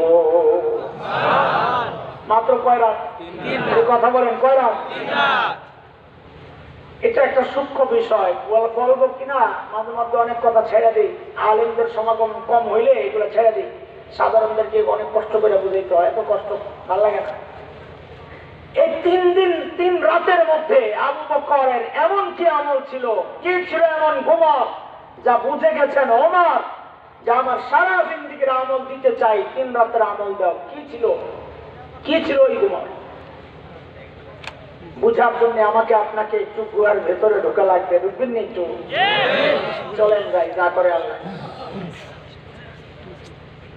গুহার ভেতরে সাইয়েদনা আবু বকর আর নবী আলাইহিস সালাম আল্লাহর হাবিব আবু বকরের কোলে মাথা দিয়া ঘুমাইতেছেন আরাম করতেছেন আরে আবু বকর দেখতেছে কাফেররা গুহার আশপাশ ঘুরে পাও দেখা যায় আবু বকরের টেনশন কেন টেনশন কিসের জন্য নিজের জন্য না নবীর জন্য আবু বকররা নিজের টেনশন করেন না আবু বকর তো দূরের কথা সাইয়েদনা আবু বকরের ছোট্ট মেয়ে হযরতে আসমার কথা শুনে ওই সময়ে নবী আর আবু বকর যখন সুর গুহায় লুকানো হযরত আসমা তো ছোট্ট বাচ্চা বকরি চড়ানোর বাহানা করে করে কোষ্টায় করে করে প্রত্যেকদিন নবী আর বাবাকে খাবার পৌঁছায়া দিয়ে আসতেন আপনি সুবহানাল্লাহ পড়ার ঢঙে বোঝা যায় যে আপনারা কষ্টটা অনুভব করেন নাই কেন শুনেন ওই জায়গায় 2টা গুহা আছে একটা হেরা গুহা আর একটা সুর গুহা হেরা গুহা আছে যেখানে ওহী নাযিল হয়েছে মক্কায় কাছে সুর গুহা হেরা গুহা অনেক উঁচা আমি উঠছি জাবালে নূর, নূর পাহাড় উঠছি, গুহার ভিতরে ঢুকছি, নামাজ পড়ছি, যেখানে সর্বপ্রথম কোরআন নাজিল হয়েছে ইকরা। সুর গুহায় ঢুকার জন্য কয়েকবার নিয়োগ করছিলাম, কিন্তু ওই পাহাড়ের নিচে যায় উপরের দিকে তাকাইলে যখন দেখি হায় মানুষগুলাকে সাদা পিঁপড়ার লাইন মনে হয়, এত উঁচা, তখনই আর ওঠার ইচ্ছা আমার হারিয়ে গেছে। আমার দ্বারা সম্ভব না, এত উঁচা। এখন তো পাহাড় কেটে কেটে সিঁড়ি বানানো হয়েছে, তখন তো সিঁড়িও ছিল না, এক পাথর থেকে লাফ দিয়ে আরেকটা, আরেকটা থেকে আরেকটা। ওই ছোট্ট আসমা কোষ্টায় করে করে প্রতিদিন খাবার পৌঁছায় দিয়ে আসতেন। এই জন্য নবী আলাইহিস সালাম মায়া করে আদর করে হযরত আসমাকে ডাকতেন জাতুন নিতাকা, কোষ্টাওয়ালি, মায়া করে ডাকতেন। একদিন আল্লাহর হাবিব লক্ষ্য করলেন হযরত আসমার কপাল ফাটা, রক্ত ঝরতেছে। নবী জিজ্ঞেস করলেন আসমা কোথায় পড়ে গিয়েছিলা? হযরত আসমা বলেন ইয়া রাসূলুল্লাহ, কোথাও পড়ে যাই নাই, আসার সময় আবু জাহেলের হাতে পড়েছিলাম। আবু জাহেল ধরে আমাকে বলে আসমা, তোমার নবী আর বাবা কোথায় আছেন তুমি জানো? আমাদেরকে বলে দাও, নাইলে তোমাকে শেষ করে ফেলবো। ইয়া রাসূলুল্লাহ, আমি আবু জাহেলকে জানায় দিলাম, আবু জাহেল আপনার যা মনে চায় করতে পারেন, কিন্তু আমার নবী আর বাবা কোথায় আছে আমি কোনোদিন বলবো না। ইচ্ছি মানুষ নিজের কোনো টেনশন নাই, টেনশন নবীকে নিয়ে। ইয়া রাসূলুল্লাহ কথা বলার সাথে সাথে আবু জাহেল আমাকে এমন একটা থাপ্পড় মারলো, আমি ছিটকে যায় পাশের পাথরে যায় পড়ে আমার কপালটা ভাইটা গেছে। ইয়া রাসূলুল্লাহ, আমি যখন সোজা হইয়া দাঁড়াই, আবু জাহেল আইসা আমার গলা টিপে ধরে বলে আসমা, নবী কোথায় আছে যদি না বলো তোমার গলা টিপে আমি হত্যা করব। ইয়া রাসূলুল্লাহ, আমি আবু জাহেলকে জানায়া দিলাম, আবু জাহেল আপনি আমাকে তো মারতে পারবেন, আমি আমাকে আপনার হাওয়ালা করতে পারবো, মেরে ফেলেন যা ইচ্ছা করেন, কিন্তু জেনে রাখেন কোনদিন আমি আমার নবীকে আপনার হাওয়ালা করব না। মহব্বত, নিজেকে শেষ করবো। আরে আবু বকর তো দেখছেন নবীকে, আসমা তো দেখছেন নবীকে, এই 1400 বছর পরে যুবকদের অবস্থা দেখে আমি তো পুরো অবাক। হেফাজত ইসলামের ওই যে ফ্রান্স দূতাবাস ঘেরাওয়ার সময় আমরা তো ট্রাকের উপরে তো দেখি ইয়াং পোলাপাইন অনেক, গাড়ি নাই, কিচ্ছু নাই, সুন্নতি লেবাসও নাই, টুপি নাই, খুব জজবানে মিছিল করতেছি। তা আগের থেকে আমার এই একটা খোঁচান্না কথা আছে, সুন্নত মানে না আমার আশেকের আছে। তো ওই সময় মনে পড়ছে যে আমার দাড়ি নাই বেটার, আমার এখানে আশেকের রসুল আসছে, রসুলের ইজ্জত রক্ষা করতে আসছে, তো হয়তো আল্লাহর পক্ষ থেকে আসছে এটা, যে আমার এই চিন্তাটা ঠিক না। কেন? বহু বাচ্চা আছে মা বাবার অবাধ্য, বহু ছেলে মেয়ে আছে মা বাবা অবাধ্য, কথা শোনে না, কিন্তু ওই বাচ্চার সামনে তার মাকে একটা গালি দিয়ে দেখেন তো সে কি করে? মাইনা নেয় না, ধরে বসে। যত উগ্র তত বেশি কঠিন ভাবে ধরবে। কি বললি তুই? উল্টা দিব আর মারে ইচ্ছা মতন গালি, ঠিক কিনা কর? তার মানে মা বাবার অবাধ্য হইল, মা বাবার গালি দিলে কিন্তু সহ্য হয় না, এটাও ঠিক। এরা নবীকে মানে না ঠিক, কিন্তু নবীকে কেউ গালি দিলে তাও বরদাস্ত করতে পারে না, এটাও ঠিক কথা। শুধু কি তাই বরদাস্ত করতে পারে না তাই না, হাজারো যুবকের সাথে আমাদের কথাবার্তা হয়, তারা বলে হুজুর ডাক দেন না কেন? একটা ডাক দেন, নিজেকে অসহায় মনে হয় তখন যে হয় আমার চেয়ে তার ইমানের মজবুতি বেশি, কারণ নিজের কোনো পরোয়া নাই। এইরকম লাখো যুবক এখনো বেঁচে আছে যে নবীর ইজ্জত রক্ষায় কোনো পরোয়া করে না, বুকের তাজা রক্ত দিতে প্রস্তুত।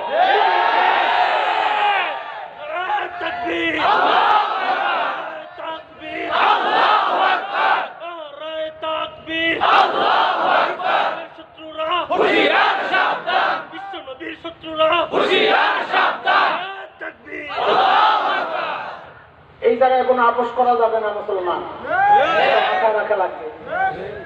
আমরা ক্ষমতার আন্দোলন করি না,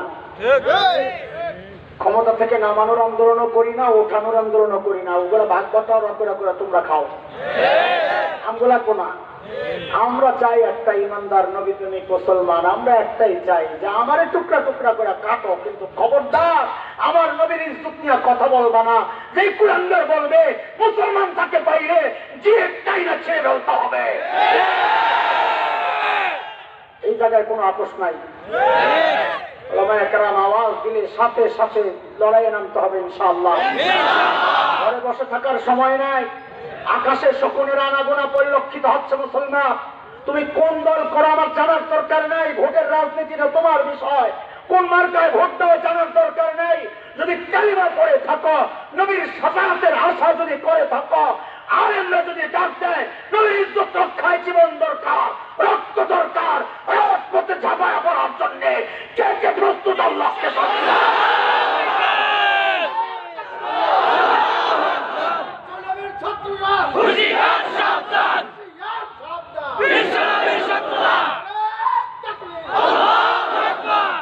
আরেকটা বিষয়, এই জায়গায় কোন অন্য কোন শাস্তি বিধান মানি না আমরা।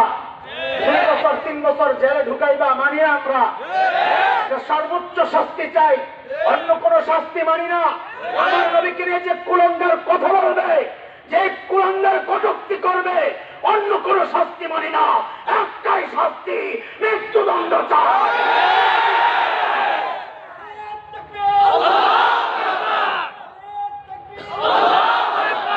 আল্লাহ কবুল করেন। সাইয়েদনা আবু বকরের মুখে টেনশনের ছাপ। আল্লাহর হাবিব ঘুম থেকে উঠে দেখেন আবু বকরের চেহারার মধ্যে চিন্তার ছাপ। নবী জিজ্ঞেস করতেছেন, আবু বকর আপনি কেন এত টেনশন করতেছেন, কি ব্যাপার? হযরত আবু বকর বলেন, ইয়া রাসূলুল্লাহ তাকায়া দেখেন, লাউ আন্না আহাদাহুম ইয়ানজুরু ইলা কদামাইহি, তাদের যে কেউ একজন যদি গুহার মুখের দিকে না শুধু নিজের পায়ের দিকে যদি তাকায়, তাইলেও তো আমাদেরকে দেখে ফেলবে। আল্লাহর হাবিব বলেন, আবু বকর আপনি কি মনে করেছেন এই গুহার ভেতরে খালি আমি আর আপনি, আমাদের সাথে বুঝি আর কেউ নাই? না না না আবু বকর, আমি আর আপনি একা না, আমাদের সাথে আল্লাহ আছেন। নাকি নবী বলছেন যে আপনার সাথে আমি আছি? কাজে আমাদের স্লোগান পাল্টাইতে হবে। স্লোগানটা দেখি স্লোগান দেয়, বাবু নগরী এগিয়ে চলো, আমরা তোমার সাথে আছি। গাদা তুই থাকলেই কি না থাকলেই কি, আল্লাহ যদি না থাকে বলতে হবে এগিয়ে চলো, আল্লাহ তোমার। বললাম স্লোগানের ভুল স্লোগান। বলে জিহাদ জিহাদ জিহাদ চাই, জিহাদ করে বাঁচতে চাই। বাঁচার জন্য জিহাদে যাবে কেন? মুসলমান জেহাদে যাবে বাঁচার জন্য না, শহীদ হওয়ার জন্য। বাইচা গেলে মালিকের ইচ্ছা। তাও কত ধোকা দেখেন, কাপড়ের কাপড় পইরা যায় মিছিলে, কাপড়ের কাপড় চূড়ান্ত প্রস্তুতি, যায় স্লোগান দেয় জিহাদ জিহাদ জিহাদ চাই, জিহাদ করে বাঁচতে চাই। বাঁচতে তুই কাপড়ের কাপড় অন্তত, এটা কোন ধরনের কথা? না, আমরা মরতে চাই, তবে হ্যাঁ মরাটা এত সোজা না, মরার আগে কমপক্ষে 10টা মরার আগে কমপক্ষে 10টারে লইয়া মরুক। আমিও গেছি, তোরাও খাইছি, আল্লাহু আকবার। ঠিক আছে ইনশাআল্লাহ। হ্যাঁ, এগুলা বলে এগুলা উগ্রবাদ ছড়ায় না হাসান জামিল, উগ্রবাদ ছড়াই না। উগ্রবাদীদেরকে দমনের জন্য আমাদের কথা এগুলা। আমাদেরকে খোঁচা দিবা, আমরা চুপ থাকার জাতি না। 1400 বছর থেকে আমাদের ইতিহাস পড়ে দেখো, আমরা খোঁচা নিজে খাই, কিচ্ছু বলি না, কিন্তু যদি কেউ আমার দ্বীন আর শরিয়াকে নিয়ে খোঁচাখুচি করে, আমাদের ইতিহাস হচ্ছে আমরা চুপ থাকতে পারি না। আল্লাহর হাবিব বলেন, আবু বকর আপনি ঘাবড়েন না, আল্লাহ আমাদের সাথে আছেন। আল্লাহর কাছে এই কথাটা এত পছন্দ হয়েছে, আল্লাহ সূরা তাওবার একটা আয়াতের টুকরা বানায় নাযিল করে দিয়েছেন। আল্লাহ বলেন, إذ هما في الغار إذ يقول لصاحبه لا تحزن إن الله معنا। দুইজন যখন গুহায়, একজন যখন তার সঙ্গীকে বললেন, নবী যখন আবু বকরকে বললেন, দেখেন এখানে একটা সূক্ষ্ম বিষয়, নবী যখন তার সঙ্গীকে বললেন, এই কথাটা কার? তার মানে আবু বকরকে আল্লাহ তাআলা নবীর সাহাবী হওয়ার স্বীকৃতি দিয়েছেন। ইয ইয়াকুলু লিসাহিবি, কাজে আবু বকর সাহাবী না, কেউ যদি অস্বীকার করে তার ঈমান চলে যাবে। কারণ আবু বকর যে সাহাবী এটা স্বীকার করছেন কে? আল্লাহ। ইয হুমা ফিল গার ইয ইয়াকুলু লিসাহিবি, নবী যখন তার সাহাবী আবু বকরকে বললেন, আবু বকর লা তাহজান ইন্নাল্লাহা মা'ানা, আবু বকর আপনি ঘাবড়ায়েন না, পেরেশান হয়েন না। কেন? বলে আল্লাহ আমাদের সাথে আছেন। ওমর কয়, হ্যাঁ তো কুমর, ওমর এই জায়গায় বুঝছেন কুমর আসেনি? মনোযোগ, মনোযোগ না থাকলে ভাই এই সূক্ষ্ম কথা বলা যাবে না। এই বয়ানে আইসা আমি বরবাদ হইতেছি, খালি উড়া উড়া ভাষা ভাষা কথা বলি যে পাবলিক বুঝবে না। আহা, কত মজার মজার কথা ছেড়ে দিয়ে ইচ্ছা করে। এই জায়গায় কুমর, ওমর চিন্তা করছেন, কিরে কারবার তো ফিটিং হয়েছে। বলে কিরে ভাই কি বুঝলি তুই? বলে আমি সারা জিন্দেগি আমল কইরা নবীর কাছে আমার মূল্যায়ন কি?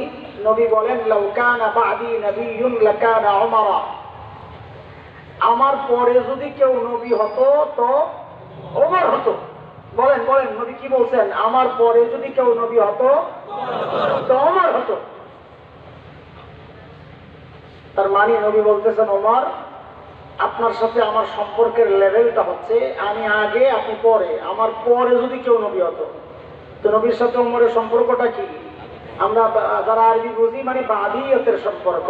নবী আগে, ওমর বাদিয়তের সম্পর্ক, আগে আর পরে। ওমর বুঝছেন গোমর যে 3 দিনে আবু বকর কই গেল গারে, কয় আমার ধারে কাছেও না। বলে কেন? নবী আমারে বলতেছেন ওমর আপনার সাথে আমার সম্পর্ক বাদিয়তের আগে আর পরে, আর আবু বকরকে বলতেছেন আবু বকর আপনার সাথে আমার সম্পর্ক বাদিয়তের না, আগে আর পরে না, বরং মাহানা মাইয়তের, আমি আর আপনি আগে আর পরে না, পাশাপাশি পাশাপাশি। মানে কি? আমার পরে যদি কেউ নবী হতো ওমর হতো, কিন্তু যদি আমার সাথে সাথে কেউ নবী হতো তো এই ব্যক্তি হতেন আবু বকর। লা তাহজান ইন্নাল্লাহা মা'ানা। আবু বকর বুঝছেন, ওমর বুঝছেন। এই কুমর বুঝায় বলে, আবু বকর সারা জিন্দেগির আমল আপনাকে দিতে চাই, আপনার ওই 3 দিনের আমল নিতে চাই। বলে কেন? কারণ সারা জিন্দেগির আমলের রেজাল্ট হইল বাদিয়ত, আগে আর পরে। 3 দিনের আমলের রেজাল্ট হইল মাইয়ত, পাশাপাশি আর সাথে সাথে। আমি আগে আর পরে থাকতে চাই না, আমি নবীর পাশাপাশি থাকতে চাই। লয়া যান, দিয়ে দেন। এই কুমর কি আবু বকর বুঝে নাই? আবু বকর তো চালাক বিচক্ষণ, আগেই বুঝাই আসছে, কত লম্বা কথা বলি না। এই কুমর তো আবু বকর জানেন, এই জন্য আবু বকর জবাব দিচ্ছেন বড় আজীব এক জবাব, আজীব জবাব। ওয়াল্লাহি ওয়াল্লাহি 8-10 বছর আগে নবী সর্বপ্রথম যখন আবু বকরের এই জবাবটা কিতাবে পড়ি, একদম আল্লাহকে হাজির নাজির রেখে বলছি, সর্বপ্রথম এই জবাবটা পড়াই আমি কেঁদে ফেলছি। আর কি মানুষ আবু বকর, একজন কেঁদেছি আর খায় না। আবু বকর জবাব দিচ্ছেন, ওমর এই 3 দিন যদি তোমাকে দিয়ে দেই বাইরে, আমার জীবনের তার কোনো এমন আমল নাই, আমার চালানোই তো এই 3 দিন, এটা দিয়ে দিলে আমার আর থাকি কি? চিন্তা করছে আবু বকর। বলে জীবনে কিছু করে নাই। আরে কি করে নাই আবু বকর? নিজের সব শেষ করছেন নবীর জন্য। সারাক্ষণ সারাক্ষণ গুড়গুড় গুড়গুড় করে ঘুরতেন, আরে নবীর না কোনো ক্ষতি হয়ে যায়। হিজরতের সময় নবী দরজায় নক করতেন, সাথে সাথে দরজা খুলে যায়। নবী আলাইহিস সালাম অবাক হয়ে গেছেন, আবু বকর আপনি ঘুমান না? গভীর রাতে নক করার সাথে সাথে দরজা খুলে গেছে, আপনি ঘুমান নাই? ইয়া রাসূলুল্লাহ, ওই যে 6 মাস আগে বলেছিলেন আবু বকর বাড়ি ছাড়তে হইতে পারে, আল্লাহর হুকুম আসলে আপনি সাথে থাকবেন। ইয়া রাসূলুল্লাহ, ওই দিন থেকে এই পিঠ বিছানার সাথে লাগাই নাই, দরজাকে বালিশ বানাইয়া দাঁড়ায়া দাঁড়ায়া ঘুমাই। কেন? কখন এসে আপনি ডাক দেন, বিছানা থেকে আসতে আসতে যদি দেরি হয়, এর মধ্যে যদি আপনি কোনো বিপদে পড়ে যান, আমি শেষ হয়ে যাব। ওই আবু বকর বলতেছে জীবনে করছে কি ওমর, এটি তো আমার চালান, এটা নিয়ে গেলে আমার থাকি। আবু বকরের মর্যাদা শোনাইতেছি কেন, ওই বুড়ির বাড়ির সামনের জবাবটা বোঝানোর জন্য। মনে আসেনি কথা? হারায় গেলে কিন্তু সব শেষ। চলেন আরেকটা মর্যাদার দিক শোনাই, আমি জায়গায় চলে যাব। কষ্ট লাগতেছে আপনাদের? 1 ঘন্টা হয়ে গেছে। কেটে দেখবে আরেক ঘন্টা মাইসি নয়, শহীদ হয়ে গেল শেষ। তাবুকের যুদ্ধ, কঠিন যুদ্ধ, গরমকাল, ফসল কাটার সময় নবী আলাইহিস সালাম সাহাবায়ে কেরামের কাছে চাঁদা চাইছেন। চাঁদা, এই এখানে একটা সূক্ষ্ম কথা বলে নি, আপনাদের এই মগজ ধরাই পড়াই তো আমাদের কাজ। মগজে পচন ধরছে তো এই ময়লা সরানোই আমাদের কাজ। এই যে মাদ্রাসাওয়ালার আপনার কাছে চাঁদা চাইছে না, ওটাই যেন ওদের কালেকশন করছে না। বহু আল্লাহর বান্দা আছে এগুলারই দেখতে পারে না, ওদের খালি ভিক্ষা করে। কম মাদ্রাসাওয়ালা মানে ভিক্ষা করেনেওয়ালা। জাকাত ফাতরা খায়া খায়া আমরা পড়ি, কত মানুষ আমাদের খোঁচা দেয়। শুনে রাখেন কথাটা, আপনাদের কাছে চাঁদা চায় এটা ভিক্ষা মনে করেন না। কেন? নবী আলাইহিস সালাম সাহাবায়ে কেরামের কাছ থেকে চাঁদা নিছেন। এই চাঁদা নেওয়া উম্মত থেকে দ্বীনের কাজের জন্য এটা নবীর সুন্নাহ, এটা ভিক্ষা না, এটা সুন্নাহ। নবী চাঁদা কেন নিছেন, কাদের থেকে নিছেন আগে এটা বুঝেন। কাদের থেকে নিছেন চাঁদা?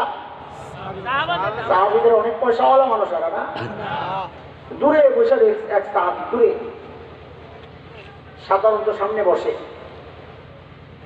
নবী তো খোঁজেন, দেখেন যে দূরে আরেকজনের কাঁধ রেওয়াজ পাওয়া যায়, আরেকজনের কাঁধ আর কানের এই লতির চিপা দিয়া এভাবে তাকায় রয়েছে। পিছে বসলেও নবী জন চেহারায় দেখা যায় ওইটা তাকায় রয়েছে চিপা দিয়া। নবী আলাইহিস সালামের নজর এড়ায় নাই।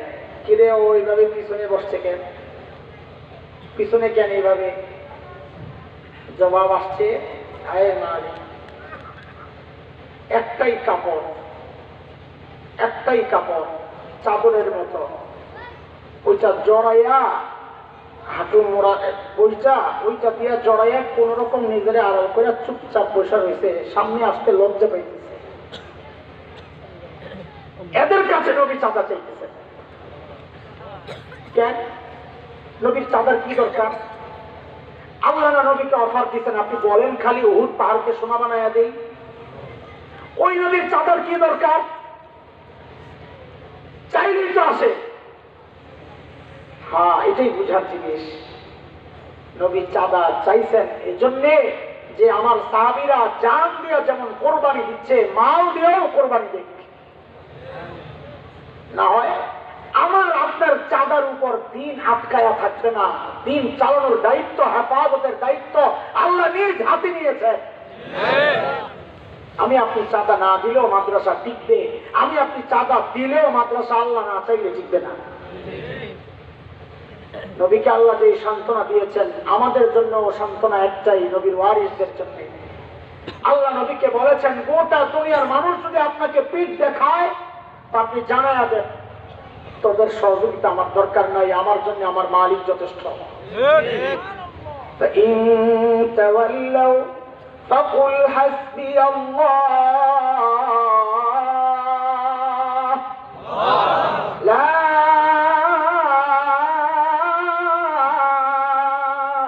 إله إلا هو عليه توكلت وهو رب العرش العظيم।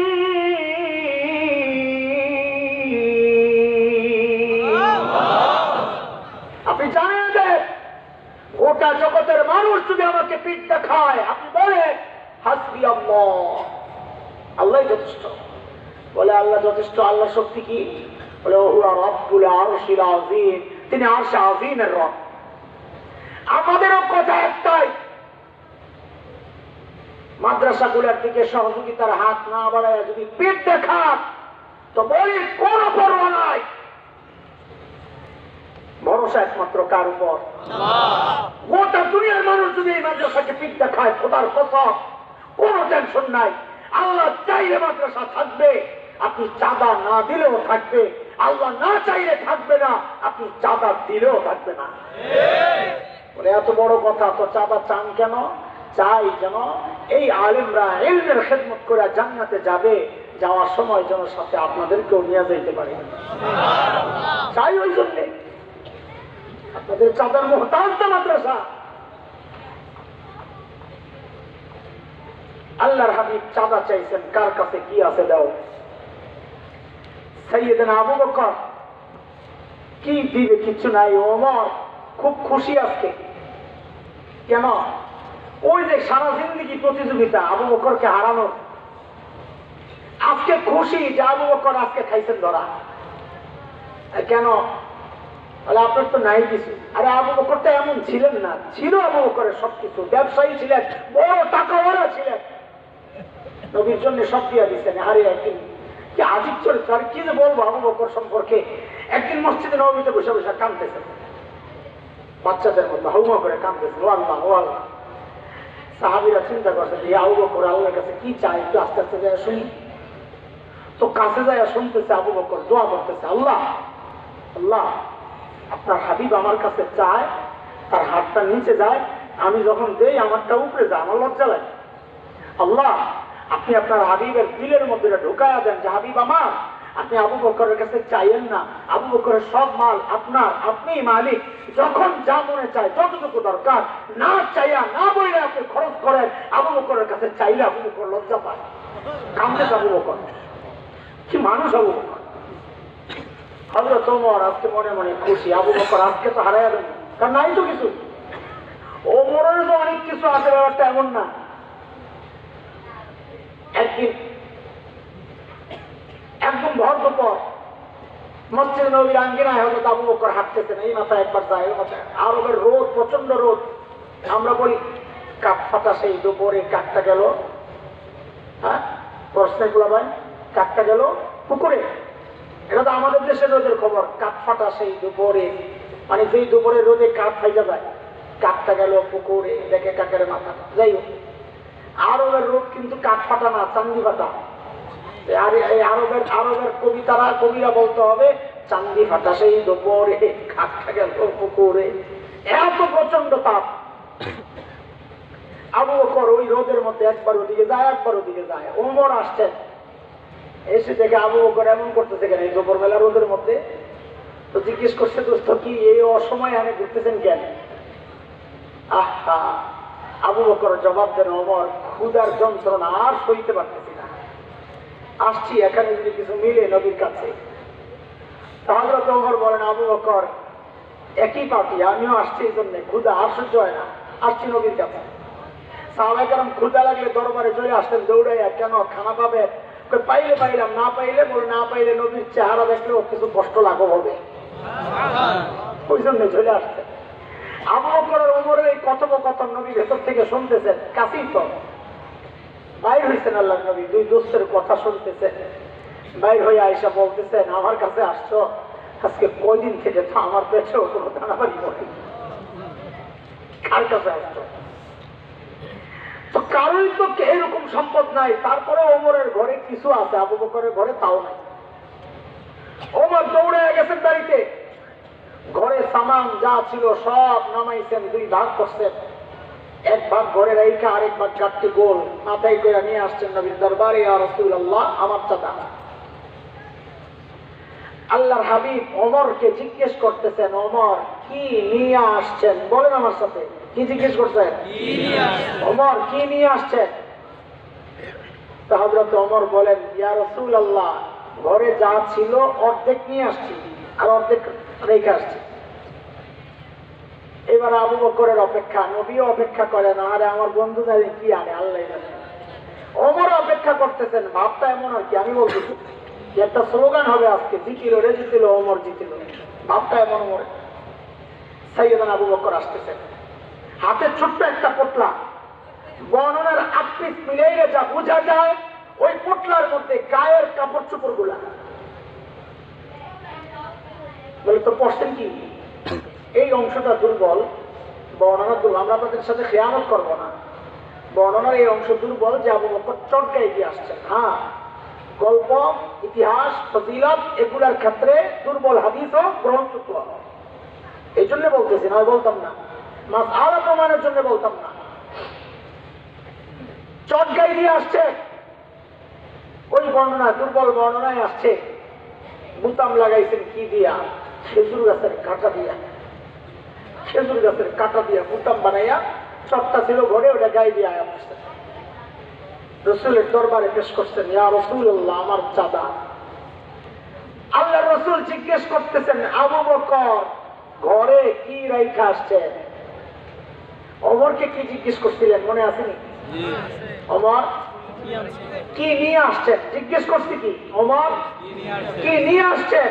তো ওমর জবাব দিচ্ছেন, অর্ধেক রাইখা আসছে, অর্ধেক নিয়ে আসছি। আবু বকরের বেলায় নবী প্রশ্ন একটু ঘুরাইয়া দিচ্ছেন, বলে আবু বকর ঘরে কি রাইখা আসছেন? ওমর মনে মনে বলে, গেছি, আজকেও গেছি আমি। আমার বেলায় নবী জিজ্ঞেস করলেন, ওমর কি আনছেন? আমি বললাম অর্ধেক আনছি, অর্ধেক রাখছি। আবু বকর এটা জিগাইলে তো আবু বকর ধরা খায়, কারণ আবু বকর যা আনছে আমার চেয়ে ছোট। জিজ্ঞেস করছে, নবী ঘরে কি রেখে আসছেন? আমি তো অর্ধেক রেখে আসছি, ভেজালটা তো ওই জায়গায় লাগছে। আবু বকর কিছু রেখে আসছে বলে তো মনে হয় না, নাই কিছু। সাইয়েদনা আবু বকর কি জবাব দিলেন? আরে আবু বকরের জবাব কি শুনবেন? আগে আবু বকরের ছোট্ট মেয়ে আসমার জবাব তো শুনেন। কি পরিবার আল্লাহ বানাইছে! হিজরতের সময় নবী আর আবু বকর যখন মদিনার পথে, আবু বকর রাদিয়াল্লাহু আনহুর বাবা হযরত আবু কুহাফা রাদিয়াল্লাহু আনহু তখনও মুসলমান হন নাই। আবু বকরের সাথে লাগালাগি, কারণ আবু বকর বেঈমান হয়ে গেছে, বেদিন হয়ে গেছে। ওনার ভাষায় কথাবার্তা নাই বাপ্পুদের। কিন্তু ছেলে যখন মদিনার পথে যাওয়ার সময় আবু বকর সব রয়ে গেছে, কিছু নাই। তো ছেলের সাথে লাগালাগি হইল, নাতিপুতির জন্য মায়া তো লাগে। আসছে আবু কুহাফা আবু বকরের বাড়িতে, আয়েশা জিজ্ঞেস করতেছে, হযরত আসমা বড় ডাক দিয়া জিজ্ঞেস করতেছে, দাদু ভাই বাবা তো মনে হয় কিচ্ছু রেখে যায় নাই, কি লাগবে একটু বলো তো।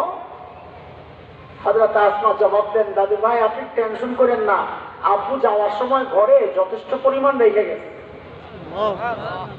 আবু কুহাফা চলে গেছে। কিছু দূর যায় আবু কুহাফার মাথায় ঢুকছে, আরে আমার ছেলেরও তো আমি চিনি, এই যে লেভেলের পাগল, বন্ধুর জন্য যে পাগল, হ্যাঁ বুঝি ঘরে যথেষ্ট পরিমাণ রেখে যাবে, কথাটার মধ্যে প্লাস। আবার আসছে আয়েশা হযরত আসমাকে ডাক দিয়া জিজ্ঞেস করতেছে, দাদু ভাই বাবা যে ঘরে যথেষ্ট পরিমাণ রেখে গেছে বুঝলাম, কি রেখে গেছে একটু বলো তো। তো হযরত আসমা জবাব দেন, বাবা দাদু ভাই আব্বু যাওয়ার সময় ঘরে আল্লাহ আর তার রাসূলকে রেখে গেছেন। ছোট্ট বাচ্চার জবাব। তাহলে আমাদের জন্য এগুলোই যথেষ্ট। আপনি চিন্তা করেন না, যে বাচ্চাই জবাব দেয় ওই বাচ্চার বাবা কি জবাব দিতে পারে। সাইয়েদনা আবু বকর জবাব দেন, ইয়া রাসূলুল্লাহ ওই যে খেজুর পাতার বেড়াগুলো আসার সময় থাপড়ায়া থাপড়ায়া আসছি কেন? কারণ মাঝে মধ্যে সুই গেঁথে রাখতাম, আসার সময় থাপড়ায় আসছি যেন একটা সুই পর্যন্ত থেকে না যায়, আমার কোন মুজাহিদ ভাইয়ের যেন কাজে আসে ওই সুইটা। ওগো আল্লাহর হাবিব আসার সময় কিচ্ছু রেখে আসি নাই, কেবল আল্লাহ আর তার রাসূলকে রেখে আসছি। জিবরাইল আমিন হাজির। এর দোস্ত আবু বকরের মর্যাদা বুঝাইতেছি, ওজন বুঝাইতেছি। জিবরাইল আমিন হাজির, নবীকে সালাম দিয়ে বলতেছেন, ইয়া রাসূলুল্লাহ আল্লাহ আবু বকরকে সালাম পাঠাইছেন, আর আল্লাহ একটা কথা জানতে চাইছেন। বলে কি? আমি আপনি ইবাদত করি আল্লাহকে খুশি করার জন্য। আবু বকরের বেলায় উল্টা কথা। জিবরাইল আমিন বলেন, ইয়া রাসূলুল্লাহ আল্লাহ জানতে চেয়েছেন আল্লাহ তো আবু বকরের উপর রাজি, আল্লাহ তো আবু বকরের উপর রাজি। আল্লাহ জানতে চেয়েছেন আবু বকর আল্লাহর উপর রাজি কিনা। সাইয়েদনা আবু বকর কান্না শুরু করছে নাউমাউ করে, ইয়া রাসূলুল্লাহ আমি আমার মালিকের উপর রাজি, ইয়া রাসূলুল্লাহ আমি আমার মালিকের উপর রাজি। এই ভাই আবু বকরের মর্যাদা, ওই যে বুড়ির বাড়ির সামনে ওমর যখন ধরলো, আবু বকর এই গভীর রাতে বুড়ির কাজ করার জন্য আপনি কেন আসছেন, আমরা কি নাই? আবু বকর কি জবাব দিলেন? এতক্ষণ ঘুরেছি, আবু বকরের জবাবের ওজন কত এটা বুঝানোর জন্য যে আগে আবু বকরের ওজন তো বুঝো। আমি আপনি জবাবটা দিলে তো এইরকম মনে হইতো না। আবু বকর বলতেছেন, ওমর হ্যাঁ এই কাজ তোমাদেরকেও দিলে পারি রে ভাই, কিন্তু আমি কি আমার আখিরাত কামাই করব না? আবু বকরের বলে আখিরাত কামাইয়ের বাকি রয়েছে কিছু, যার সম্পর্কে নবী বলেছেন আবু বকর ফিল জান্নাহ, আবু বকর জান্নাতি। ওই আবু বকর বলে আখিরাত কামাইয়ের বাকি রয়েছে। হযরত ওমর কত বড় মানুষ, এক হাদিস তো শোনাইলাম আগে, নবী বলেছেন আমার পরে নবী হইলে ওমর হইতো। সুসংবাদ দিচ্ছেন জান্নাতের, নবী বলেন ওমর ফিল জান্নাহ, ওমর জান্নাতি। আমি আপনি হকের উপর চললে বলা হয় লোকটা হকপন্থী। আবু বকর ওমর সম্পর্কে নবী বলছেন উল্টা, দারাল হাক্কু হাইসু দারা, ওমর যেদিকে যায় হক তার পেছনে পেছনে যায়। মানে ওমর হকপন্থী না, হক ওমরপন্থী। ওমরের মর্যাদা। মেরাজ আল্লাহর হাবিব জান্নাত ভ্রমণে যখন যান, জান্নাতে হযরত ওমরের বাড়িটা দেখছেন। দুনিয়ায় এসে নবী বর্ণনা দিচ্ছেন, আরে ওমরের বাড়িটা আমি দেখছি, আমার উম্মতের বাড়ি, আমার যে কি শান্তি লাগছে, কি সুন্দর বাড়ি, আমার দিল চাইছিল একটু ভিতরে ঢুকি, না জানি ভেতরটা কত সুন্দর, কিন্তু আমি ঢুকি নাই। কেন? আমি ওমরের গায়রত, ওমরের আত্মমর্যাদা বোধ, প্রেস্টিজ জানি আমি। অনুমতি ছাড়া ঢুকলে যদি ওমর মাইন্ড করে, কারণ কারো ঘরে তো অনুমতি ছাড়া ঢোকা যায় না, কোরআনের হুকুম এটা। সূরা নূর, ইয়া আইয়ুহাল্লাযীনা আমানু লা তাদখুলু বুয়ুতান গায়রা বুয়ুতিকুম হাত্তা তাস্তানিসু ওয়া তুসাল্লিমু আলা আহলিহা। ওমরের ঘরে ঢুকলে যদি ওমর মাইন্ড করে, এই জন্য আমি ঢুকি নাই। আহারে সাইয়েদনা ওমর ইবনুল খাত্তাব কান্দে আর বলে, আবিকা গিরতু ইয়া রাসূলুল্লাহ, আপনার সাথে আমার আত্মমর্যাদা বোধ, একটু কেন ঢুকলেন না ইয়া রাসূলুল্লাহ, একটু ঢুকলেন না কেন? এত বড় মানুষ ওমর, অথচ মৃত্যুর সময় আখিরাতের ফিকির। এরে দোস্ত, আবু লুলুল মাজুসির সন্তান ফজরের ওয়াক্তে বিষাক্ত খঞ্জর দিয়া যখন হযরত ওমরের পেটটা ফাইরা ফেলে, নারী বুড়ি বের হয়ে যায়, কাপড় দিয়া পেঁচ দিয়া হযরত ওমরকে মসজিদে নববীর ফ্লোরে শোয়া দেওয়া হয়েছে। হযরত ওমর তো বেহুশ হয়ে গেছেন। আব্দুল্লাহ ইবনে ওমর অথবা অন্য কোন সাহাবীর কোলে মাথা, একটু হুঁশ ফেরার সাথে সাথে নামাজের খবর নিছেন। দরজার সামনে এক যুবক দাঁড়ায়া ছিলেন কাপড় টাকনোর নিচে। ওই মুহূর্তেও ডাক দিছেন, এই টাকনোর উপরে কাপড় ওঠা।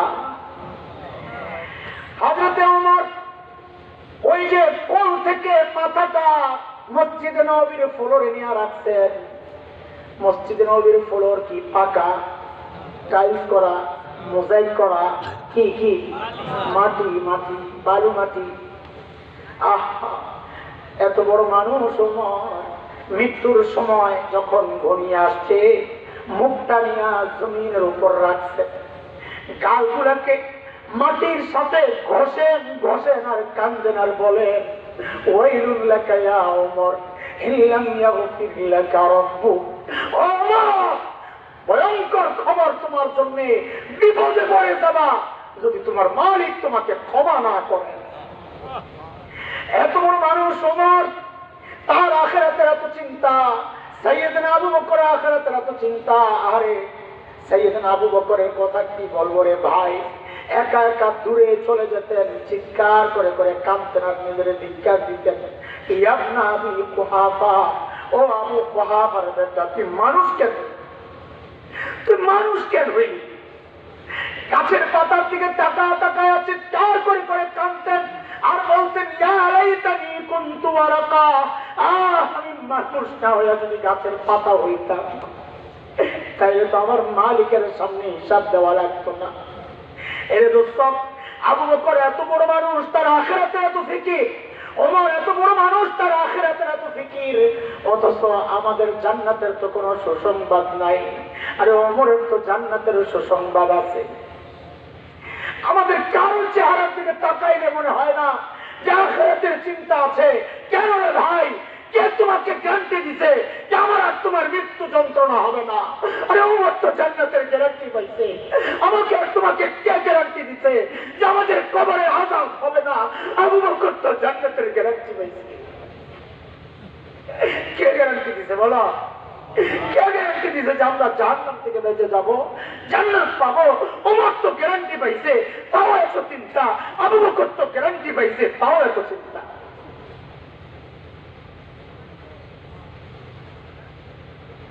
আখিরাতের কোনো ফিকির নাই। ভাবতে এমন কেউ মারাই যাবে না, তো মারাই যাবে না। আরে ভাই, এই জন্য কি ইমাম গাজ্জালী বলেছেন এক মজলিসে, এত নিশ্চিন্তায় থাকো না, এত নিশ্চিন্তায় থাকো না। আরে হাদিসে তো আসছে, সাহাবীকে জিজ্ঞেস করছেন হায়াত সম্পর্কে নবী। সাহাবী বলেন, ইয়া রাসূলুল্লাহ, প্রত্যেকদিন সকালে মনে হয় আজকের দিনটাই আমার শেষ দিন। আরেকজনকে জিজ্ঞেস করছেন, তোমার কি অবস্থা? বলে, ইয়া রাসূলুল্লাহ, নামাজে যখন দাঁড়াই মনে হয় এই নামাজ আমার জীবনের শেষ নামাজ। আল্লাহর হাবিব বলেন, আমার কি অবস্থা জানবা? আমি যখন এক সালাম ফিরাই তখন আমার মনে হয় এই সালাম আমার শেষ সালাম, দ্বিতীয় সালাম মনে হয় আর ফিরাইতে পারবো না। এই জন্য ইমাম গাজ্জালী বলেছেন যে কে জানে, হইতে পারে এই মজলিসে এমন মানুষও আছে যার কাফনের কাপড় দোকানে চলে আসছে। কালকেও তো খবর পাইতে পারে এই জায়গায় যে বয়ান করতে হাসান জামিল নাই, দুনিয়ায় নাই। বড় আজীব লাগে, চুল ভাইকে সাদা হয়ে গেছে, গুণা চাকতে পারে না। দাড়ি ভাইকে সাদা হয়ে গেছে, গুণা চাকতে পারে না। অথচ মালিক ডাইকা ডাইকা বলতেছেন, আলাম ইয়ানি লিল্লাযীনা আমানু আন তাখশা কুলুবুহুম লিযিকরিল্লাহ। ওরে ইমানদার, আর কত আর কত মালিকের ভয়ে কলিজা কাইপা ওঠার সময় কি হয় নাই? আর কত আর কত? এক যুবক ভাই, তুমি ভাইবো না তোমারও এরকম চুল পাকবে, দাড়ি পাকবে, তারপরে মরবা না। আজকেই মৃত্যু হইতে পারে। কি জবাব দিবা ভাই আল্লাহর কাছে? আখিরাতের প্রস্তুতি কি বলো আমাকে? আমার তো কোনো প্রস্তুতি নাই। তোমার কি অবস্থা বলো? আমাকে এই মুহূর্তে মালিক ডাক দিতে চাইলে আমি তো বলবো আমাকে মাফ করে দাও, আমি প্রস্তুত না মালিক। এমন কোন আমল নাই যে মালিকের সামনে পেশ করবো, যা আছে এগুলো ভেজাল ভেজাল। এই জন্য আল্লাহ তাআলা আমাদেরকে ডেকে ডেকে বলতেছেন, এরে বান্দা, সেই দিন যেন কাঁদতে না হয়, সেই দিন কান্দা। ইয়া লাইতানি কদ্দামতু লিহায়াতি, হায় রে, এই দিনের চলতে যদি কিছু আমল আজকে জমা করতে হয়, ওই দিন যেন কাঁদতে না হয়। আল্লাহ আগে আগে বলতেছেন, ইয়া আইয়ুহাল্লাযীনা আমানুত্তাকুল্লাহ ওয়াল তানজুর নাফসুম মা কদ্দামাত লিগাদিন ওয়াত্তাকুল্লাহ। প্রত্যেকের চিন্তা করা উচিত যে আমার আখিরাতের সম্বল কি, কামাই। প্রত্যেকের চিন্তা করা উচিত কি দিয়া আল্লাহর কাছ থেকে পার পাবো, কি আছে এমন আমার, কি আছে এমন। সময় শেষ হয়ে যায় নাই, আলহামদুলিল্লাহ বেঁচে যেহেতু আছি তো প্রস্তুতি নেওয়ার সুযোগও আছে, কিন্তু সুযোগটা তো কাজে লাগাইতে হবে ইনশাআল্লাহ। এই মাহফিল গুলোর আয়োজন তো মাকসাদ তো এইটাই, যেন আমাদের সবার আখিরাতের প্রস্তুতির একটা নতুন করে একটা ইচ্ছা স্পৃহা তৈরি হয়, নতুন এক জীবন শুরু হয়। অতীতের জীবনকে ঝেড়ে মুছে আজকে থেকে এই প্রতিজ্ঞা শুরু যে আমার নতুন এক জীবন আমি শুরু করবো ইনশাআল্লাহ তাআলা। সেই জীবন হবে আখিরাতমুখী, হযরতে সাহাবায়ে কেরামের মতো ইনশাআল্লাহ তাআলা।